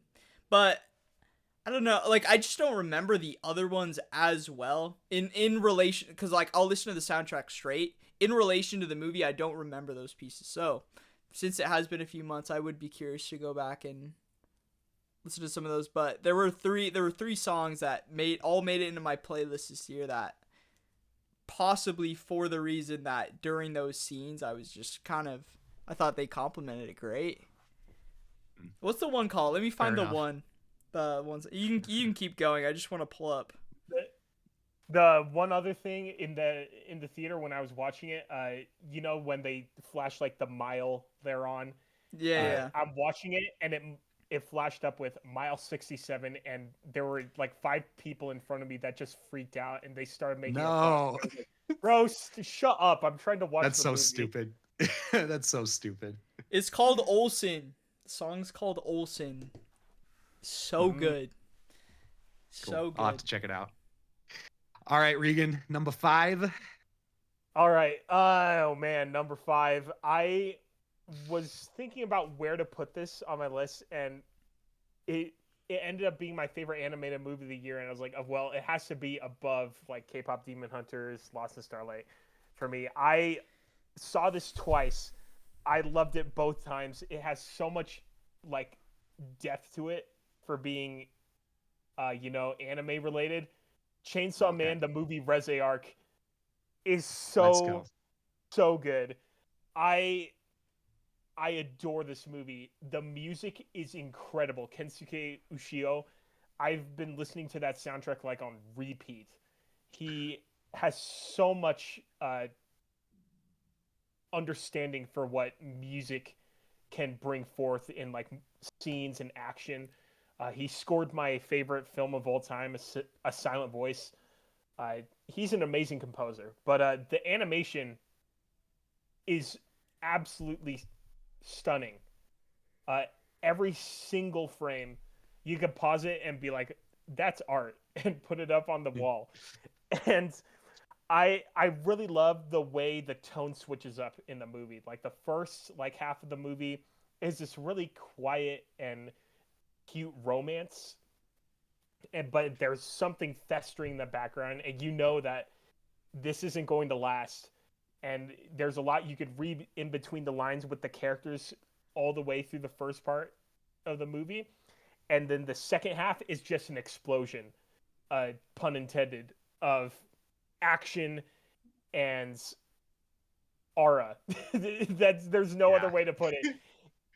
I got goosebumps multiple times watching the second half. It's such a fun time. Denji is an amazing character. Like I feel like people who say he isn't really I hate to go there, but like people who say Denji is an awful character don't understand Chainsaw Man and what it's supposed to be about. Denji and Beam, amazing duo. Dude, Beam, let's freaking go. I love Beam. Shout out Beam Beam. is Beam is the MVP, but Yeah, he is. it's such a good movie, and I think about it a lot, probably a lot more than I should, and it's one of those movies that once I get it, that's probably going to be like a yearly watch for me. It's a really fun movie. So I've only seen it once, and I could totally see it moving up my list once I see it a second time because I loved it the first time too. You know how Great, you don't great like film. musicals very much?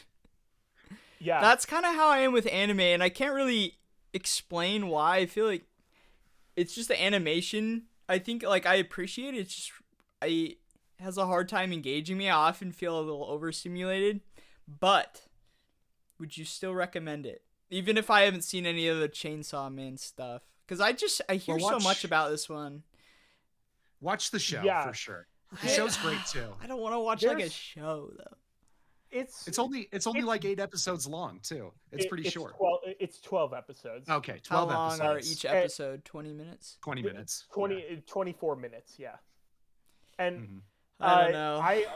if, are you like have you seen any other anime? Yeah. Yeah, like what? Like Death Note. I started Attack on Titan. I was out halfway through the first season. I've seen some studio. Is it Ghibli or Ghibli? People say Ghibli. both. Ghibli. Ghibli. Mhm. I've Oh, seen some I of say those. Ghibli. And just like those are the ones that are like I appreciate the heck out of the soundtrack and the art. I just did not care for any of those. Like Boy and the Heron was one of the most painful experiences of my life. No. That's one But of my favorite movies ever. I love The Boy and the Heron. like It might it's be my good. favorite It's movie just of the really decade hard. so far. I love The Boy and the Heron. I don't know. Yeah. Yeah, It's a stylistic thing. it- I don't. I wish I could turn it off. yeah, I'd That's fair. say like if you feel like you want to give it a shot, I give Chainsaw Man a shot, but I'd actually recommend more than that like a show like Cowboy Bebop. because you can turn on any one of those episodes. They're all standalone stories, Okay. and so they're like bite-sized 20-minute chunks that you can watch and like enjoy. So I'd start with maybe a show like that that's a little more accessible, because Chainsaw Man Chainsaw Man gets a little bit like weird and intense on purpose, but it's definitely not for everyone. Okay. So I don't know. Maybe I don't know. Maybe if I ever get really bored. All right. Number 5. This is like, okay, this is I mentioned that I think 3 movies on my list are going to be classics like 25 years from now. This is the first one that I think is going to be like seen as a legit classic moving forward. And that's Ryan Coogler's Sinners. Now, I was actually kind of sad that the movie is this low on my list because I love this movie. I watched it in Alaska with some of my friends before you showed up, Elliot, Audrey and Emily and all those guys, and was just so excited by the energy of the film, by how great the character drama was, and then how fun the second half of the movie is when the vampires show up. Everything about this movie just feels like this is going to be a movie that you show your kids like 20 years from now.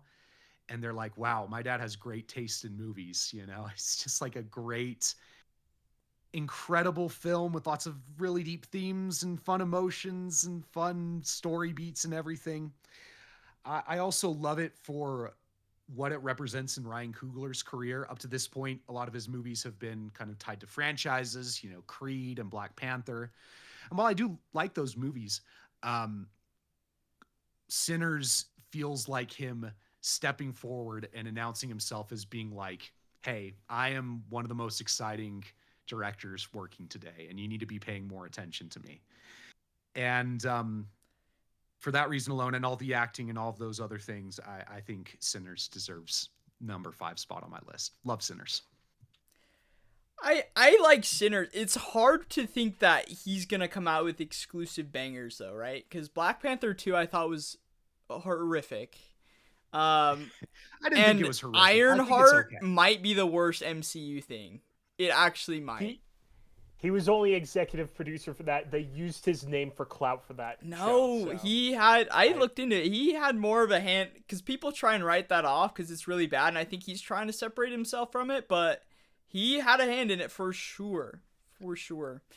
So I don't know.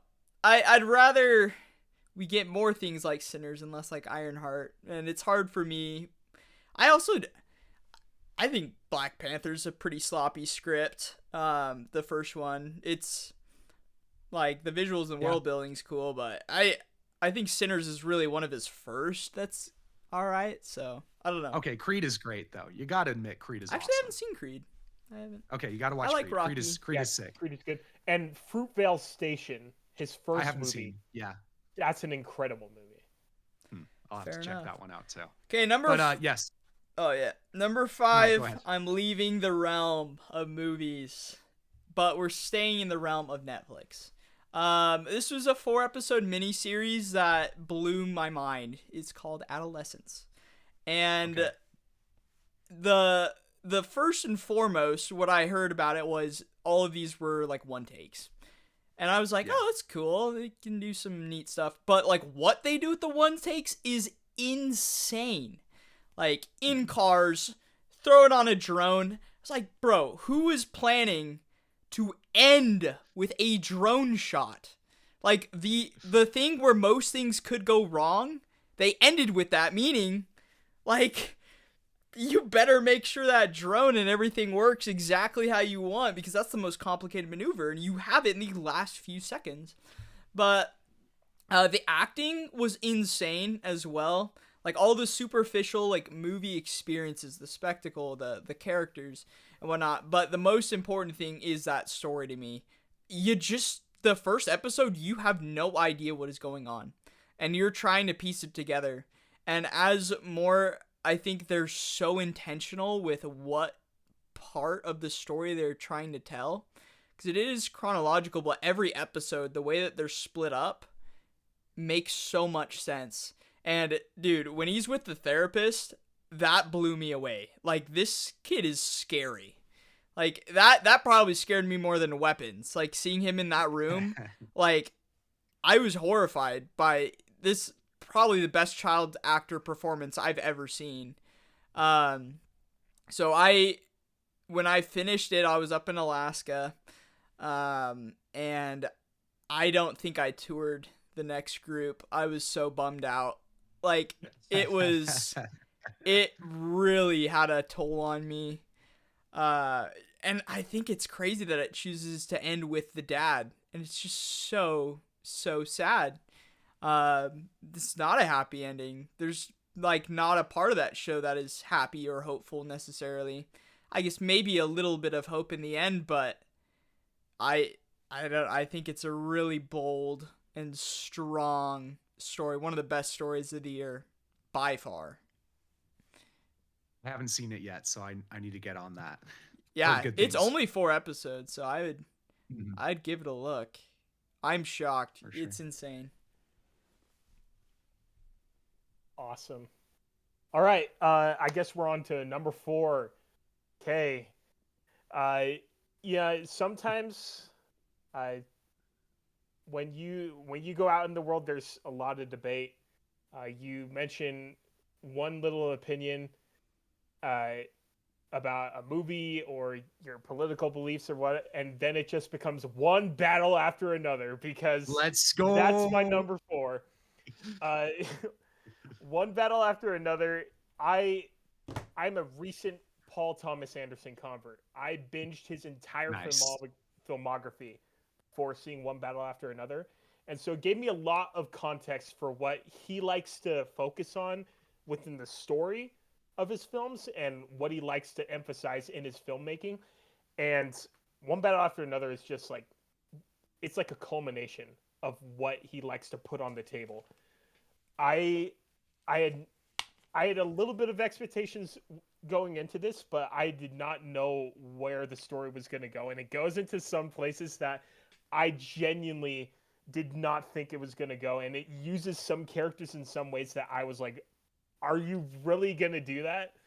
It was so fun just watching a new movie and not knowing what to expect. And at the center, of course, uh, Paul PTA, he likes to focus on relationships in his movies, and certain relationships, how they intertwine, and how people change over time, and how it can affect those relationships. And a lot of his films focus on that. And so, at the center of this film is the relationship between a father and his daughter, and uh, their changing political beliefs and the people around them and the events that are happening to them and how that's making their relationship shift.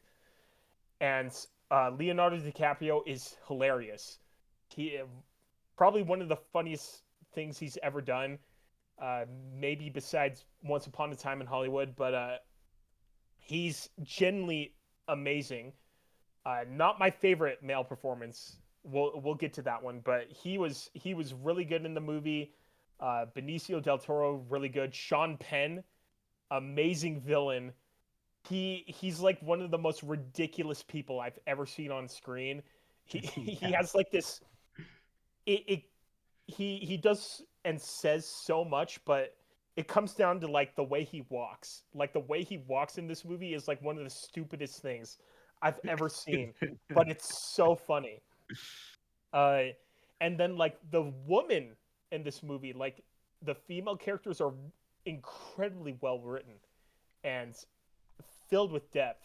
Chase Infinity, this is like her first film, and she's incredible Yeah. as the daughter. She's so good. Uh, the and then yeah, the film looks amazing.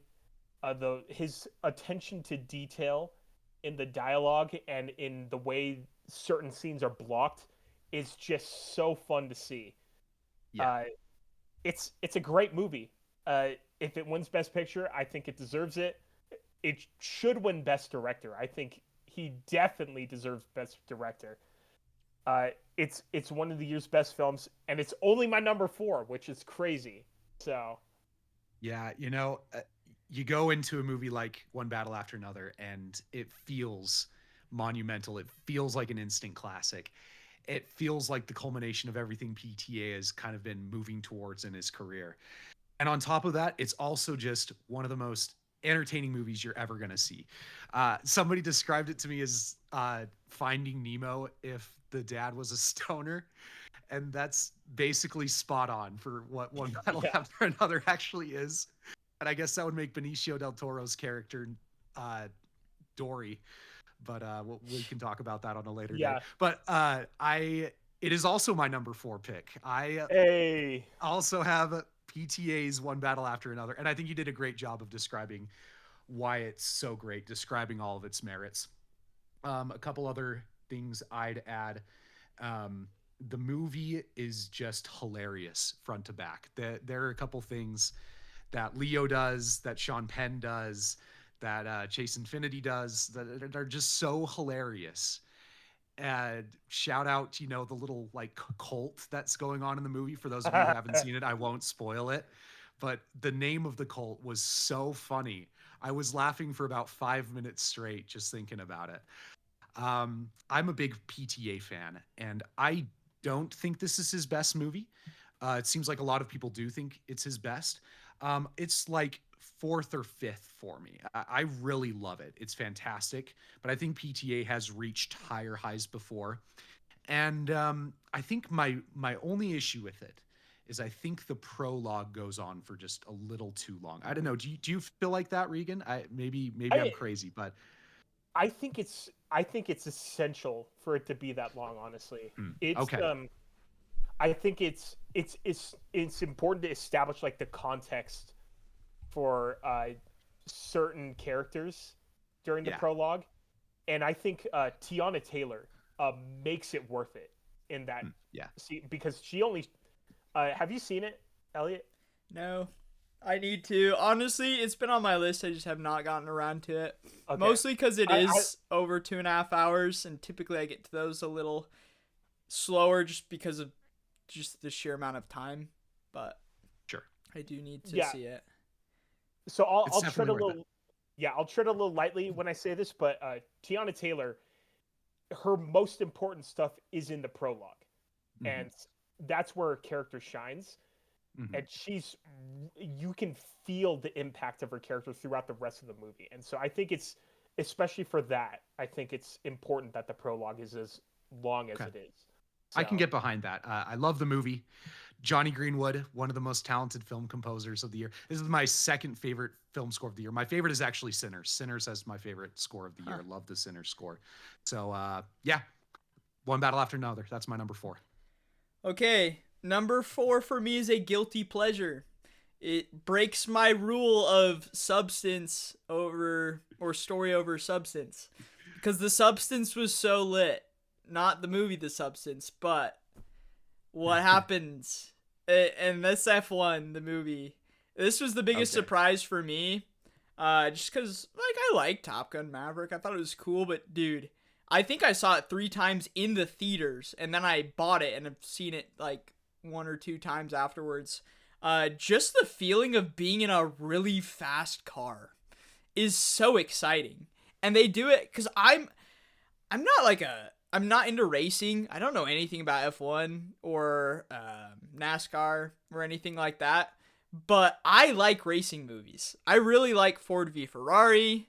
I liked Speed Racer when I was a kid. Like, I like racing movies, and this was so special. I love Brad Pitt, and I know he's only playing Brad Pitt, but I still feel like it's a little deeper than a lot of people are giving him credit for. I think the relationship he has with that other driver is, like, it's not anything crazy, but there's something there. And I don't think it's a problem, nor do I think it's, like, mundane enough to be bad. I think the conflict between them is natural, and it gets resolved in a cliche, but, like, you get it. At the end, too, the first time I watched it, I genuinely wasn't sure if him or his, like, buddy was gonna win. I didn't know if they're gonna do a Cars 3, because I'm just so used to that, you know, like, the passing the baton. But, man, was it exciting to see the conclusion of that. the technical aspects are so awesome too. Like I love Sony cameras, taking the Sony FX3 and the FX6 sensors and figuring out how to get them on a car that's going 200 miles per hour is something really special that So awesome. I don't know. And not only that, but like they're doing pans and tilts while they're driving. But the performances were great. I think it's funny. It is a bit long, but I think a lot of that length is actually in the races. Like they spend a lot of time in the races, and so it was just the adrenaline pump I needed to drive a little faster on the way home, and it caught me off guard. But it is my favorite theater experience from an original movie that I think I had this year. I was shocked. I love it. Nice. Great pick. A good one. I will shout out to the opening shot of that movie is crazy. Like Bro. the big wide, and then they go into the car Bro. and to the driver. That shot's crazy. So It's insane. And the fireworks going off and Oh, everything. yeah. Oh, man. Dude, It's so fun. the music is awesome all the way around. Hans Zimmer cooking. All right, here's my hot take. I do really like the score. I think it's good.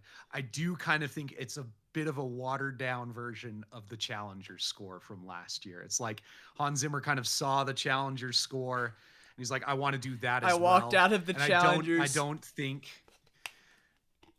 it's as good as the Challenger score, but I still think it's good. Like Hans Zimmer, undeniably amazing film composer. So that's my hot take for the F1 movie. But there you go. That's fine. Yeah.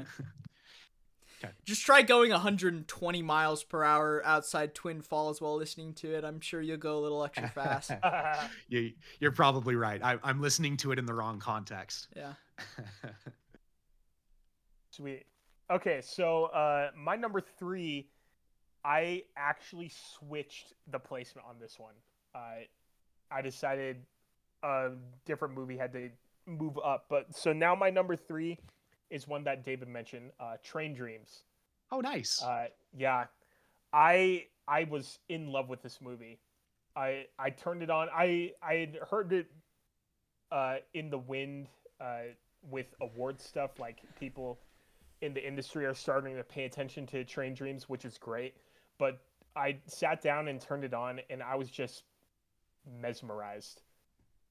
It's definitely a lot more like a vibe movie rather than like complete story, and I was really into it because it knows what it's going for, and it's just a thoughtful movie. It's I can't really say much about it. David summed it up perfectly, but the everything about like the aspect ratio, the camera they use, the cinematography, the gore, and the performance, it all comes together to give you this like meditative thought, like meditative experience on life. And it's one that, I have to be in the right mood to go back and revisit it. But when I do, I know I'm going to just enjoy it all the same. And again, like, even though Joel Edgerton is great, I will say again, William H. Macy just like disappears in that movie. He becomes that character, and he's like unrecognizable. Like genuinely, I was kind of shocked, and I was also a little disappointed by how little he's in the movie too. But it's a really memorable role. So he leaves a big impression for sure. Yeah. On every second that he's on the film, he's amazing. Yeah, and yeah, so Train Dreams, number 3. Great pick. My number 3, this last summer, Regan, Christian, and a few of our other friends up in Ketchikan, Alaska were like, okay, what movie should we watch? And Regan said, let's watch the movie Cure by Kiyoshi Kurosawa. And I was like, sure, why not? Let's watch it. And Cure might be my favorite horror movie of all time now. Like, Cure is one of the most brilliant psychological horrors ever filmed. It's such an interesting critique on like living in the modern age. It's terrifying, all these other things. And so immediately I was like, I gotta watch more of these movies by Kiyoshi Kurosawa. And I heard he was coming out with a new movie this year. Nobody was talking about it. I didn't even know it was out. I get on an airplane to fly home from Alaska, and lo and behold, on the front page of like the movie screen, there it was, Cloud by Kiyoshi Kurosawa on the movie screen. And so I watched Cloud, and that's my number 3 pick is Cloud. Now, off the bat, this is my second favorite Kiyoshi Kurosawa, right after Cure. It isn't a horror movie. It is a psychological thriller. The basic plot is there's this Japanese man who is a scalper on the internet. He buys things for cheap and sells them for a lot more money. And the basic premise of the show is, what if all of the people that you pissed off on the internet come back to take revenge on you? And I won't spoil how it unfolds, but it is mesmerizing. The best way I can describe Cloud by Kiyoshi Kurosawa is it is a trek into hell, a slow descent into the abyss until the final shot, which I won't spoil, but you see it and you're like, oh my gosh, we are literally in hell right now. Amazing performances. Kiyoshi Kurosawa commands the screen. Like, what he does with his framing is always unbelievable. He usually does these very long takes where characters are moving in and out of the frame. There's usually not a lot of movement, but it's just chock full and so much is going on within the frame. It keeps you invested the entire time. And Cloud is no different. Amazing. Kiyoshi Kurosawa is like the master of psychological horror and thrillers. And Cloud, my number 3 pick. If you haven't seen it, you got to go check it out. I feel like nobody has watched this movie this year, but I'm the number 1 Cloud champion. I love Cloud. So it's go on see the Cloud. list. I It's just added it. Yeah. Okay. My number 3 is actually my number 1 movie of the year. And it is a Netflix again. And my roommate drove to Salt Lake City to see this in the theaters. And I was like, I'm not driving like 3 hours to go see it. And I wish I would have, because my number 1 is actually Frankenstein. I'm a pretty big Guillermo del Toro fan. I think he's pretty cool. But when it comes to like gothic horror, I love reading some of those old things like Dracula and Frankenstein are 2, and Invisible Man's another one. But I couldn't have asked for a better Frankenstein. I think it is the best Frankenstein we've had, from the creature design to the soundtrack to the stunts.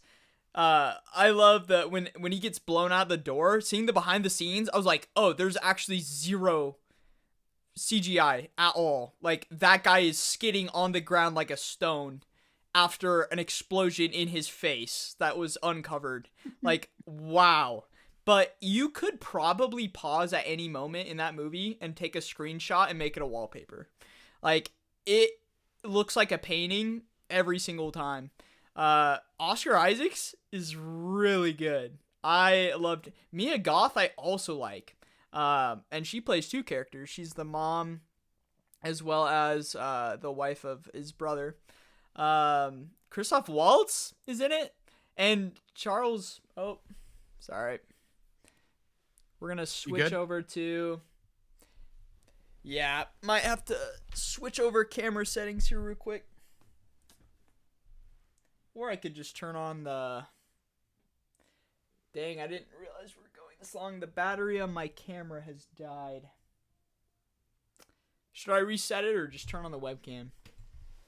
Turn on the webcam. Do what you need to do. Okay, the webcam's good. All right, that should work better. But basically, what was I saying? Oh yeah, Charles Dance is in it. It was awesome. But I will say the practical effects were also really special. I feel like I've said anything. My camera dying just totally killed my train of thought. You're good. But yeah, I really liked it. I've seen it like 3 times. Oh yes, and I think one of the most emotional scenes of the year was with the old man in the cabin. That one, it's a good scene. I absolutely adore that. I love the take on the monster. I feel like you get more time with the monster. even though it is just like the last, 20, 30 minutes you get with him. I feel like it was necessary to have so much time put into the creation of this creature and really asking yourself and trying to identify like what is life, what is this guy thinking. The themes that it wrestles with are fun, and I think it taps into the brilliance. Like part of the story is from Mary Shelley's brilliance of honestly she had two versions of the book and it draws from both of those, but the choice to be telling this story to a sailor in Antarctica and the idea of going too far and being too stubborn, and do you really want to cross a line that you might not be able to get out of? I think having them like share their experiences to a guy that is adamant on getting to the center of the North Pole is not only a really cool set location, but like it sticks with you, and I think it's really cool. That was my favorite movie of the year for sure. Nice. Yeah, I will say, with Frankenstein, I think it's pretty, it's cool and it's funny that it's pretty obvious that Guillermo is biased towards the creature. Like you can tell he really likes the concept of the creature, which I really like because this whole movie is about like a guy creating his own thing, and that creation becomes something new and like unique, and it feels like a critique on AI. And there's a little bit all those clips. Yeah, it's like there's all those clips of Guillermo del Toro saying like FAI, and it's really funny and cool, but it really does feel like he's trying to push forward the fact like we need to be creating our own things and let them be what they are, and don't let anything else like change that. And so I really like that, though I will say I think some of the stuff with Victor in the movie. Oh, he's a scumbag. He sucks. I think that's great, but I think some of the stuff with this character could have been handled a little bit more subtly. But there's like a part. There's a line. I think I might know what it is. There was a part that I think it was very unintentional, but I burst out laughing where a certain character, something happens to a certain character close to Victor, and that character says, "Victor, you are the monster." That's the line. I was like, dude, that's literally Netflix stepping in saying, "Hey, those third monitor watchers, we need to like specifically say it." Dude, yeah, we all burst out laughing during that as well. I think it's hilarious. It was really funny, and I was a little disappointed that they had to go there. And it's just one line, though. It's just one line, but it definitely like I was like, okay. If we're getting nitpicky too, I love how there's a subatomic explosion and dude has like a few scorch marks. It's so funny because I was like, this is all still human material. Ain't no way you gonna survive a mini like Hiroshima. That's insane. But it was good. It was good. I like it. Yeah. I also some of the most effective body horror of the year. The whole scene where he's creating the monsters was awesome. Loved that. Good use of a montage too. Yeah, for sure. Montage. Yeah. Okay. All right, number 2. Oh man, I'm really excited to talk about this one. Wait. Can I guess your top 2? No. Is that okay? No. Maybe just your top 1. Okay. Here, wait. Write your guess down or whatever, and then we can find out after if you got it right. All right. Okay. Go ahead. Yeah. Sorry. All right. My second film of the year has had one of the greatest marketing campaigns I have ever seen on the internet ever, and it is Morbius. No. Just kidding. It's one of the greatest things I've ever seen. Hey, nice. Marty Supreme, Dream Big. They're handing these out at the Regal.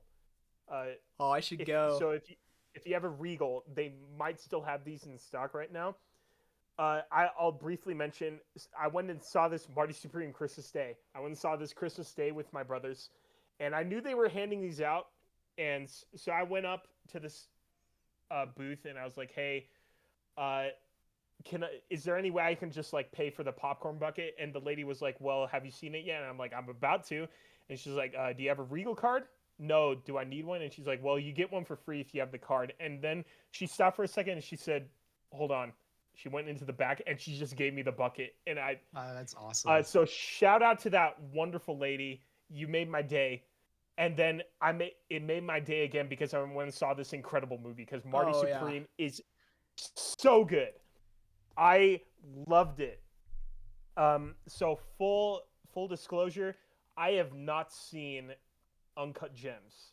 So Me neither, I haven't actually. seen that. I haven't either. Okay. Yeah. I've seen scenes But I from it have- though. Adam Sandler. Yeah. I've seen Good Time. And Good Time is really good. And that's another movie where there's kind of a trend with Safdie brothers movies. They like taking actors that people kind of have this idea about them and giving them the chance to go wild. So Good Time, it's with Robert Pattinson. He is insane in that movie. He's actually scary in that movie. Uncut Gems does the same with Adam Sandler. Benny Safdie just did it with The Rock. Like Dwayne Johnson is really good in The Smashing Machine. Even though I wasn't like the biggest fan of that movie, Yeah. I can appreciate what he did for him. And then Marty Supreme does the same with Timothy Chalamet because he gives my favorite performance of the year. He's insane. He has lines that I need to go back. I need to go back and watch this second time because there's like never a moment where he's not talking in this movie. He's a motor mouth, and every time he opens his mouth, he's just trying to get up on somebody. He's trying to move forward. He's dreaming big. He's trying to achieve this greatness that he's talking about. And I know I've seen people on the internet like criticizing Timothy Chalamet and like the Really? way he's going about this. I think he's just going in with the movie, like the way the movie goes with the like achieving greatness theme. He's adopting the same for marketing the movie, and I like his mindset. Like he wants to achieve greatness. He wants to be one of the greatest actors of our time, and I think he's well on his way to being so. Because he balances like the humor and the drama of this character so well. Like there are some moments where you can't stand what he's doing, but you can't help but root for him. And there's a moment near the end where it kind of sealed the deal for me. Like I fully buy what happens to his character at that moment, and I like even with the stuff that he does in this movie, you're like, okay, I believe you. And I love the movie. The way it uses like the 1950s time period, but then like filters it through this 80s music. Like it uses a lot of like cool 80s needle drops to kind of portray what Marty is going through as a character. There was one in particular with Peter Gabriel song that I loved. I think it was near the beginning, but that was a really good needle drop. It's a wonderful anxiety-inducing movie. I can't wait to watch it again. And I hate to say this, but Josh Safdie might be the better Safdie brother. I think he is, like honestly. I like Benny Safdie. Like The Smashing Machine was not a terrible movie, but Benny Safdie is also making some questionable choices acting wise. Like freaking Bowser Jr., man. Like what the hell's up with Bowser, that? He's Bowser Jr. for some reason, and he was also in Happy Gilmore 2. And he was really bad in a Happy Gilmore 2. But he's also in Nolan movies, and he's really good in Oppenheimer. So I don't know. Yeah. But I guess we'll see. But yeah, Marty Supreme, Willy Wonka, Timothy Chalamet. Let's go. So very nice. I love Marty Supreme. Number 2, I have the one and only Sentimental Value by Joachim Trier. So I have seen a couple of his other movies. I've seen Oslo, August 31st, and then I've seen The Worst Person in the World. And after seeing Sentimental Value, I was like, okay, so this Joachim Trier is like an S-tier modern director. because what he does so well is he portrays the unseen emotion.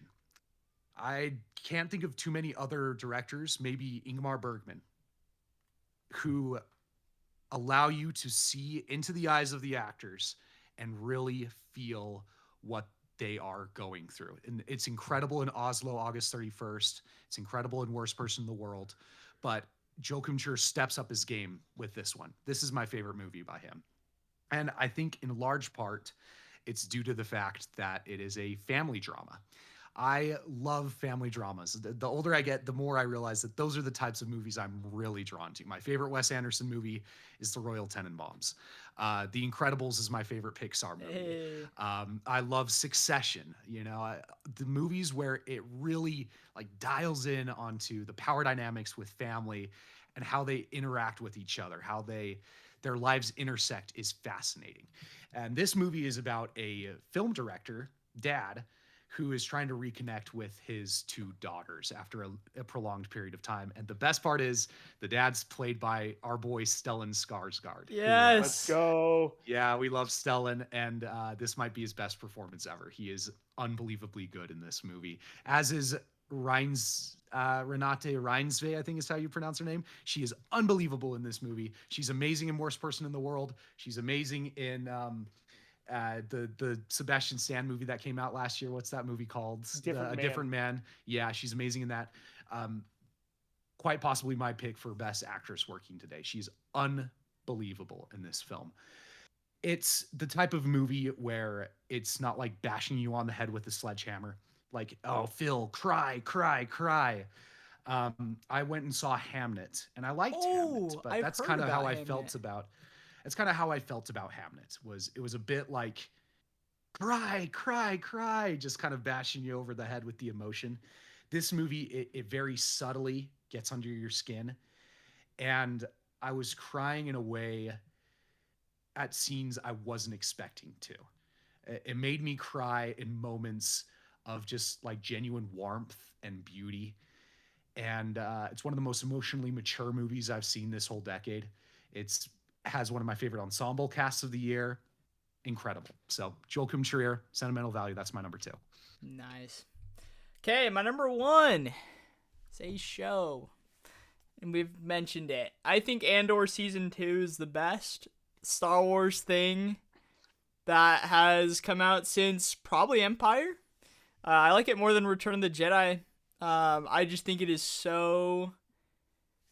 Like, the level of difficulty was maximum. And they hit it on the head with very few blunders. I will say, the first 3 episodes, I was worried. I did not know where it was going. I've seen too many shows end poorly. And even people that I trust, I was just like, I hate these people on Weird Jungle Planet. Every time it cuts to them, I want to die. I hate all of them. Like, all of the characters in that scene are pretty bad. I was like, bro, what is going on? But the more you get with Cyril, and then Gorman is mind-blowing. Like, an emotional ride that I don't think was matched by pretty much anything else on my list. And not only to have that Gorman episode, but to follow it up with the Mon Mothma rescue. I can't even believe... Like, I'm a fan of Star Wars. I loved it as a kid, but definitely growing up, I've had a new appreciation for it. And I think a big part of that was Andor. Because right after I finished Andor, it was straight into Rogue One, which I liked a lot more the first time I saw it. I feel like the dialogue is a massive downgrade. And also, I just don't think Jyn Erso's that cool. I feel like watching it a second time, I was like, oh, this is Andor's movie, actually. And then going into New Hope, I was like, man, this is insane. Like, watching this again after all of Andor is like, I appreciate that explosion of the Death Star so much more. Like, it is so special. And then Empire, Return of the Jedi, and then nothing happened after those, which is really awesome. But talk about strong female characters. I don't think you can get much better than Andor. Yeah, Yeah. the character writing across the board is unreal. The monologues. How do they do it? The score's really good too. I like the score quite a bit. A Yeah. lot of those made it onto my playlists this year, but I was shocked. I was done with Star Wars, and I think Andor kind of pulled me out of that with season 1, and season 2 not only stuck the landing, but I feel like I think it has higher highs than season 1. Kind of agree. Yeah, I love season 1, but like season 2 impacted me like emotionally with the Gorman episode and the Mon Mothma ways, in ways I just was completely not expecting to. I knew it was going to be great, but it like went above and beyond the Call of Duty. That's for what it because needed it's to ways be. that Star Wars has never done before, which is Yeah. wild. It dared to be something different in a time when the franchise is more bland than it's ever been. Yeah. It's like daring to push the narrative in such creative and daring and potentially risky ways. You know, it's very, very good.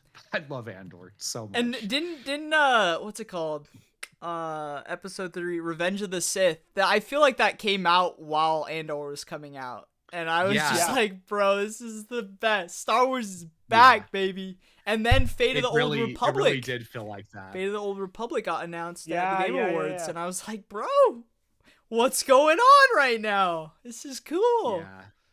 It really felt like I've been a Star Wars fan my whole life. I've become a little disillusioned in recent years. And Andor and Revenge of the Sith, I was like, no, Star Wars is the greatest thing ever. It is. I have a right to be a Star Wars fan. It was so just like reinvigorating to be a Star Wars fan during And that they're time, so restrained. Like, they could have put Vader and they could have put Palpatine in there, and they chose not to because they actually care about sword taking. Well, that's the thing. I think they could have put them in there and it could have worked and they could have done it well.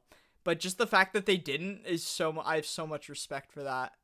Well done. Yeah, I think it's actually way more effective not to have Palpatine show up at all, because it shows how much little care he actually puts into what he's created. And while we're on Andor and Revenge of the Sith, like I just have to bring this up. I'm pushing my agenda to the 5 people who are going to listen to this, but I love we're up from 4 to 5. Yeah, I love the evolution that the story takes with Star Wars. If you put it in this context, like Revenge of the Sith, that is the height of the Jedi, the height of the Force, and they're cut off, and the Sith rule, and the Force is dead. And in Andor, you begin Andor, there's no mention of the Force at all. Absolutely no presence. Yeah. And it's just people struggling, trying to live their lives, rebelling against what the evil empire. And then all throughout season 2, it's kind of the same. And then finally, he meets the Force healer. And it's the first time you're like, what the frick is this? Like, this is not a Jedi. It's just some lady who kind of feels things and is a little connected with the Force more than usual.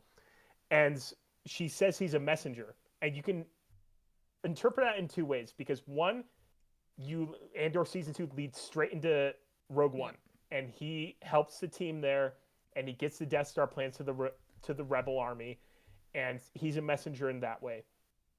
But if it weren't for Cassian Andor, and if he had not been assaulted by those 2 cops in the middle of the night, at the beginning of season 1,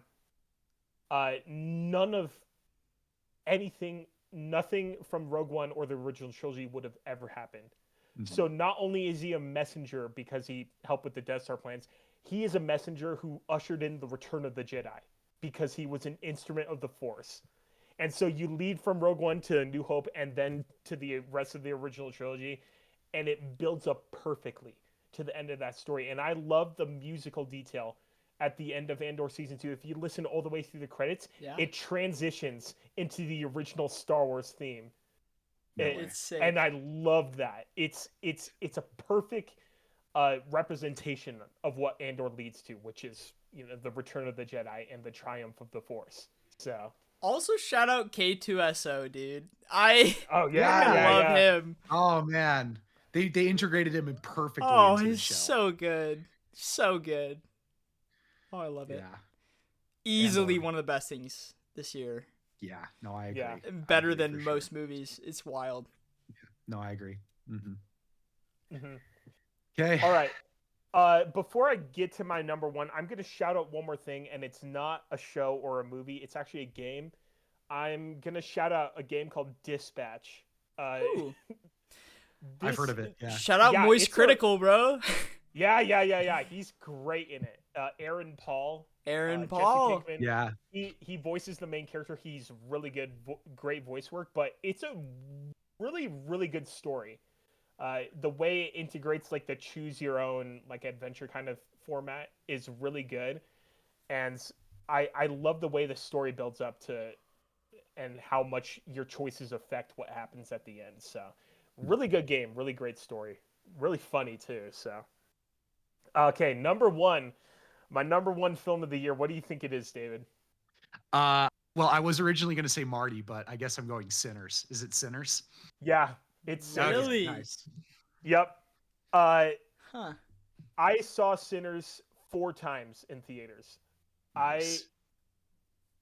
and every time I was blown away by it. The first time I watched it, I was like, I need to see this again. I saw it the second time. I was like, I need to see this again. I need to see this again. It's such a wonderfully deep movie. You can watch it every single time and unpack new things from it. Uh, there is so much substance behind the characters and what they say. You can listen to like one line of dialogue and interpret so many different things from it. And it's such, oh my gosh, it's so rich with context and culture. I love it because it's a movie that shows that, you know, there's all these people who make such a big fuss about Black History Month and all the like oppression our country has wrongfully given to African American and people and their culture. And this movie shows that they don't need people's sympathy. They have their things that they have created and they live in their world and they have their culture that they love. The blues music, the hoodoo, like all these things that they have built up here in this country that they have a right to, that they can claim for their own and grow from. And I love that message. Like Ryan Coogler really brought it home with that.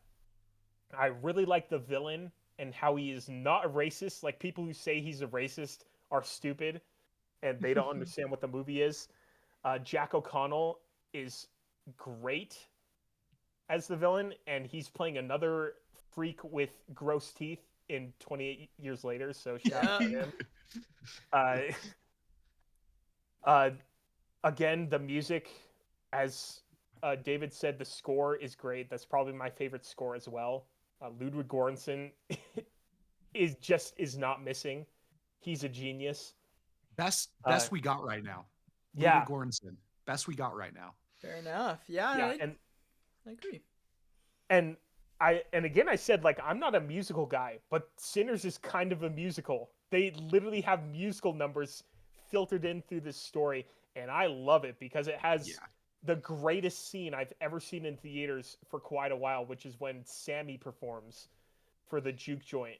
Oh, That so good. that scene is incredible, and like watching the behind the scenes for that, like they literally set they set the set on fire and had the people in the center like dancing around.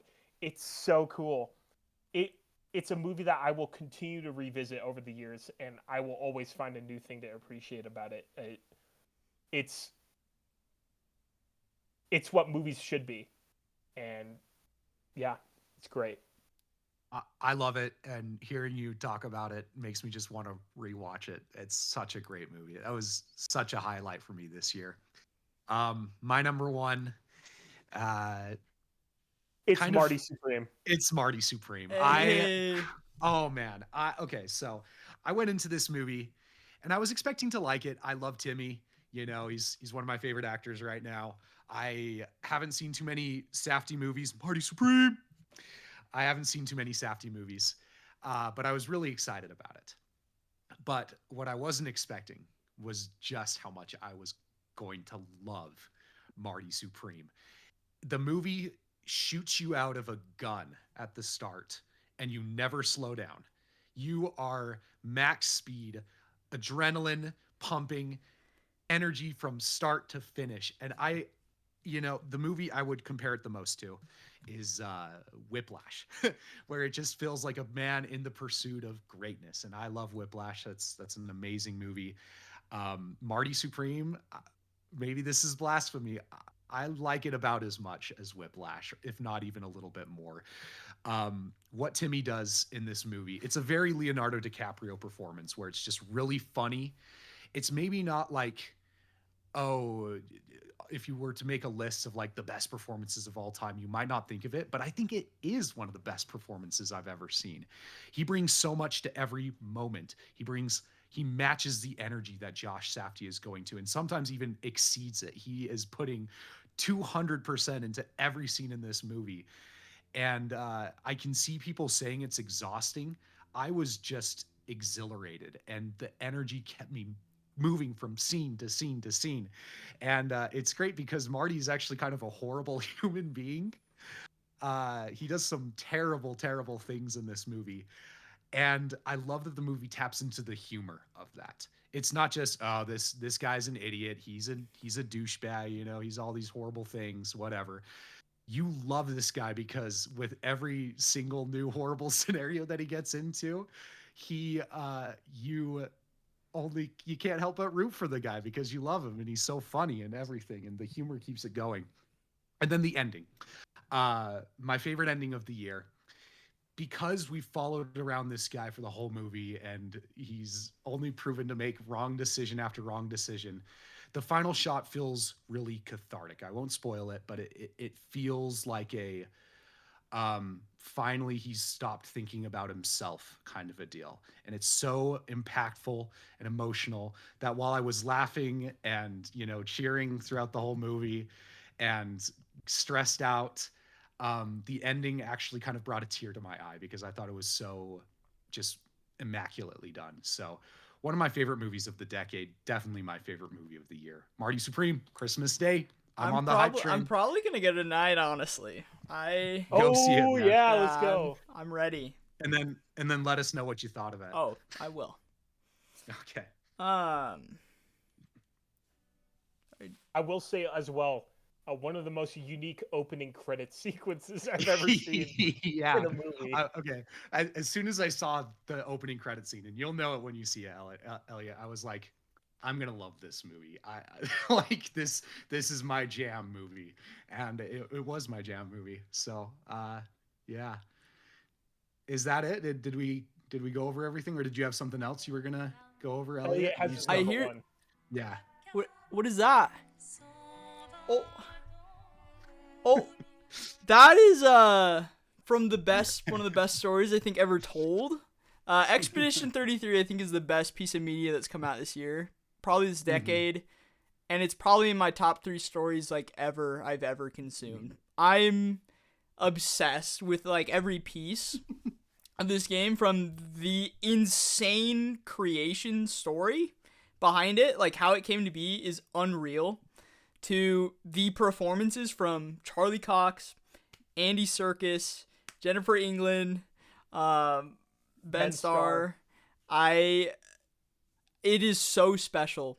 And then to take my favorite genre of games, pretty much, which is the Souls-like, and to kind of turn that into, and to combine it with one of my least favorite genres of games, which is the Pokemon. I have nothing against those. I just not a big fan of turn-based. I never have been until now. Sure. I loved every second of gameplay, but I was pushing to get to the story as well. But I didn't want to lower the difficulty because the gameplay was so fun. It balanced all of those aspects. But the shot composition, you have to be so intentional with the game because all of it is animated. But it is the prettiest thing I've ever seen. It looks like a French painting, which is pretty thematic. But But it's another one of those things that reframes and reshapes what you think is happening so many times that once the big reveal happens, you're like, bro, dang, I like did not catch that, but it makes so much sense. And then going back through and playing it, like there's so many things that were threaded in the whole time that were just there, that give you those themes of grief.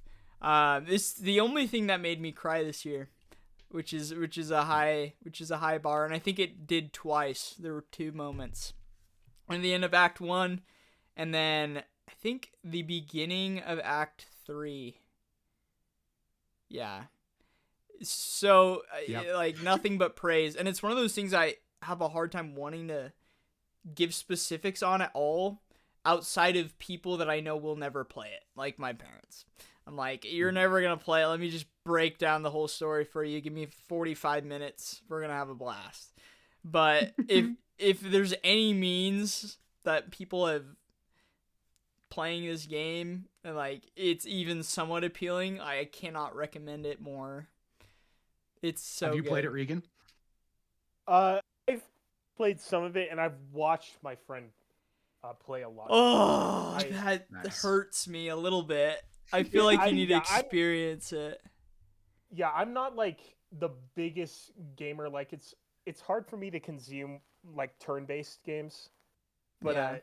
so I like, yeah, the way I played it was weird, but I know the story because I experienced it with my friends. So Okay, in real time though, like you got yeah, okay. I did not watch like a video playthrough. That's good, because I was like, bro, there's some things you can only experience once, and that is one of them. Yeah. Those mimes, though, fighting the mimes. Screw those guys. Yeah, I hated the mimes. It was crazy, because at the end, I had a build where I could deal, like, 40 million damage, and I just went back to all the mimes that kicked my trash earlier in the game, and I just walloped them, and it felt so good. Nice. Because there's a new DLC where you fight like a dark version of Eskia that they release after it won Game of the Year, and there's a mime fight in there as well. I was like, frick these guys! I forgot about you. Oh, so really, good. Really special game. I'm a big RPG fan, kind of unlike you. I love my favorite video games of all time are the Persona games. I love those games, and this game scratched that itch for me. It's the big epic story. It's the RPG, and it's my favorite turn-based system I've ever played. Yeah. It's incredible. It's very well fleshed out and dynamic and fun. And then the story is just unbelievable. And the freaking art design, man. Like every single area is just so beautiful to look at. It looks like a painting. It's incredible. Amazing. It's a world that it's like I would give anything to be a part of this world.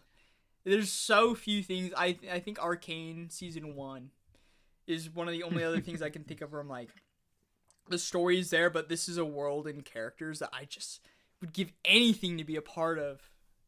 But you feel like, in a sense, you are kind of part of those worlds. It's so special. Yeah. All right. We made it. That was a big chunky discussion, but that was a lot of fun.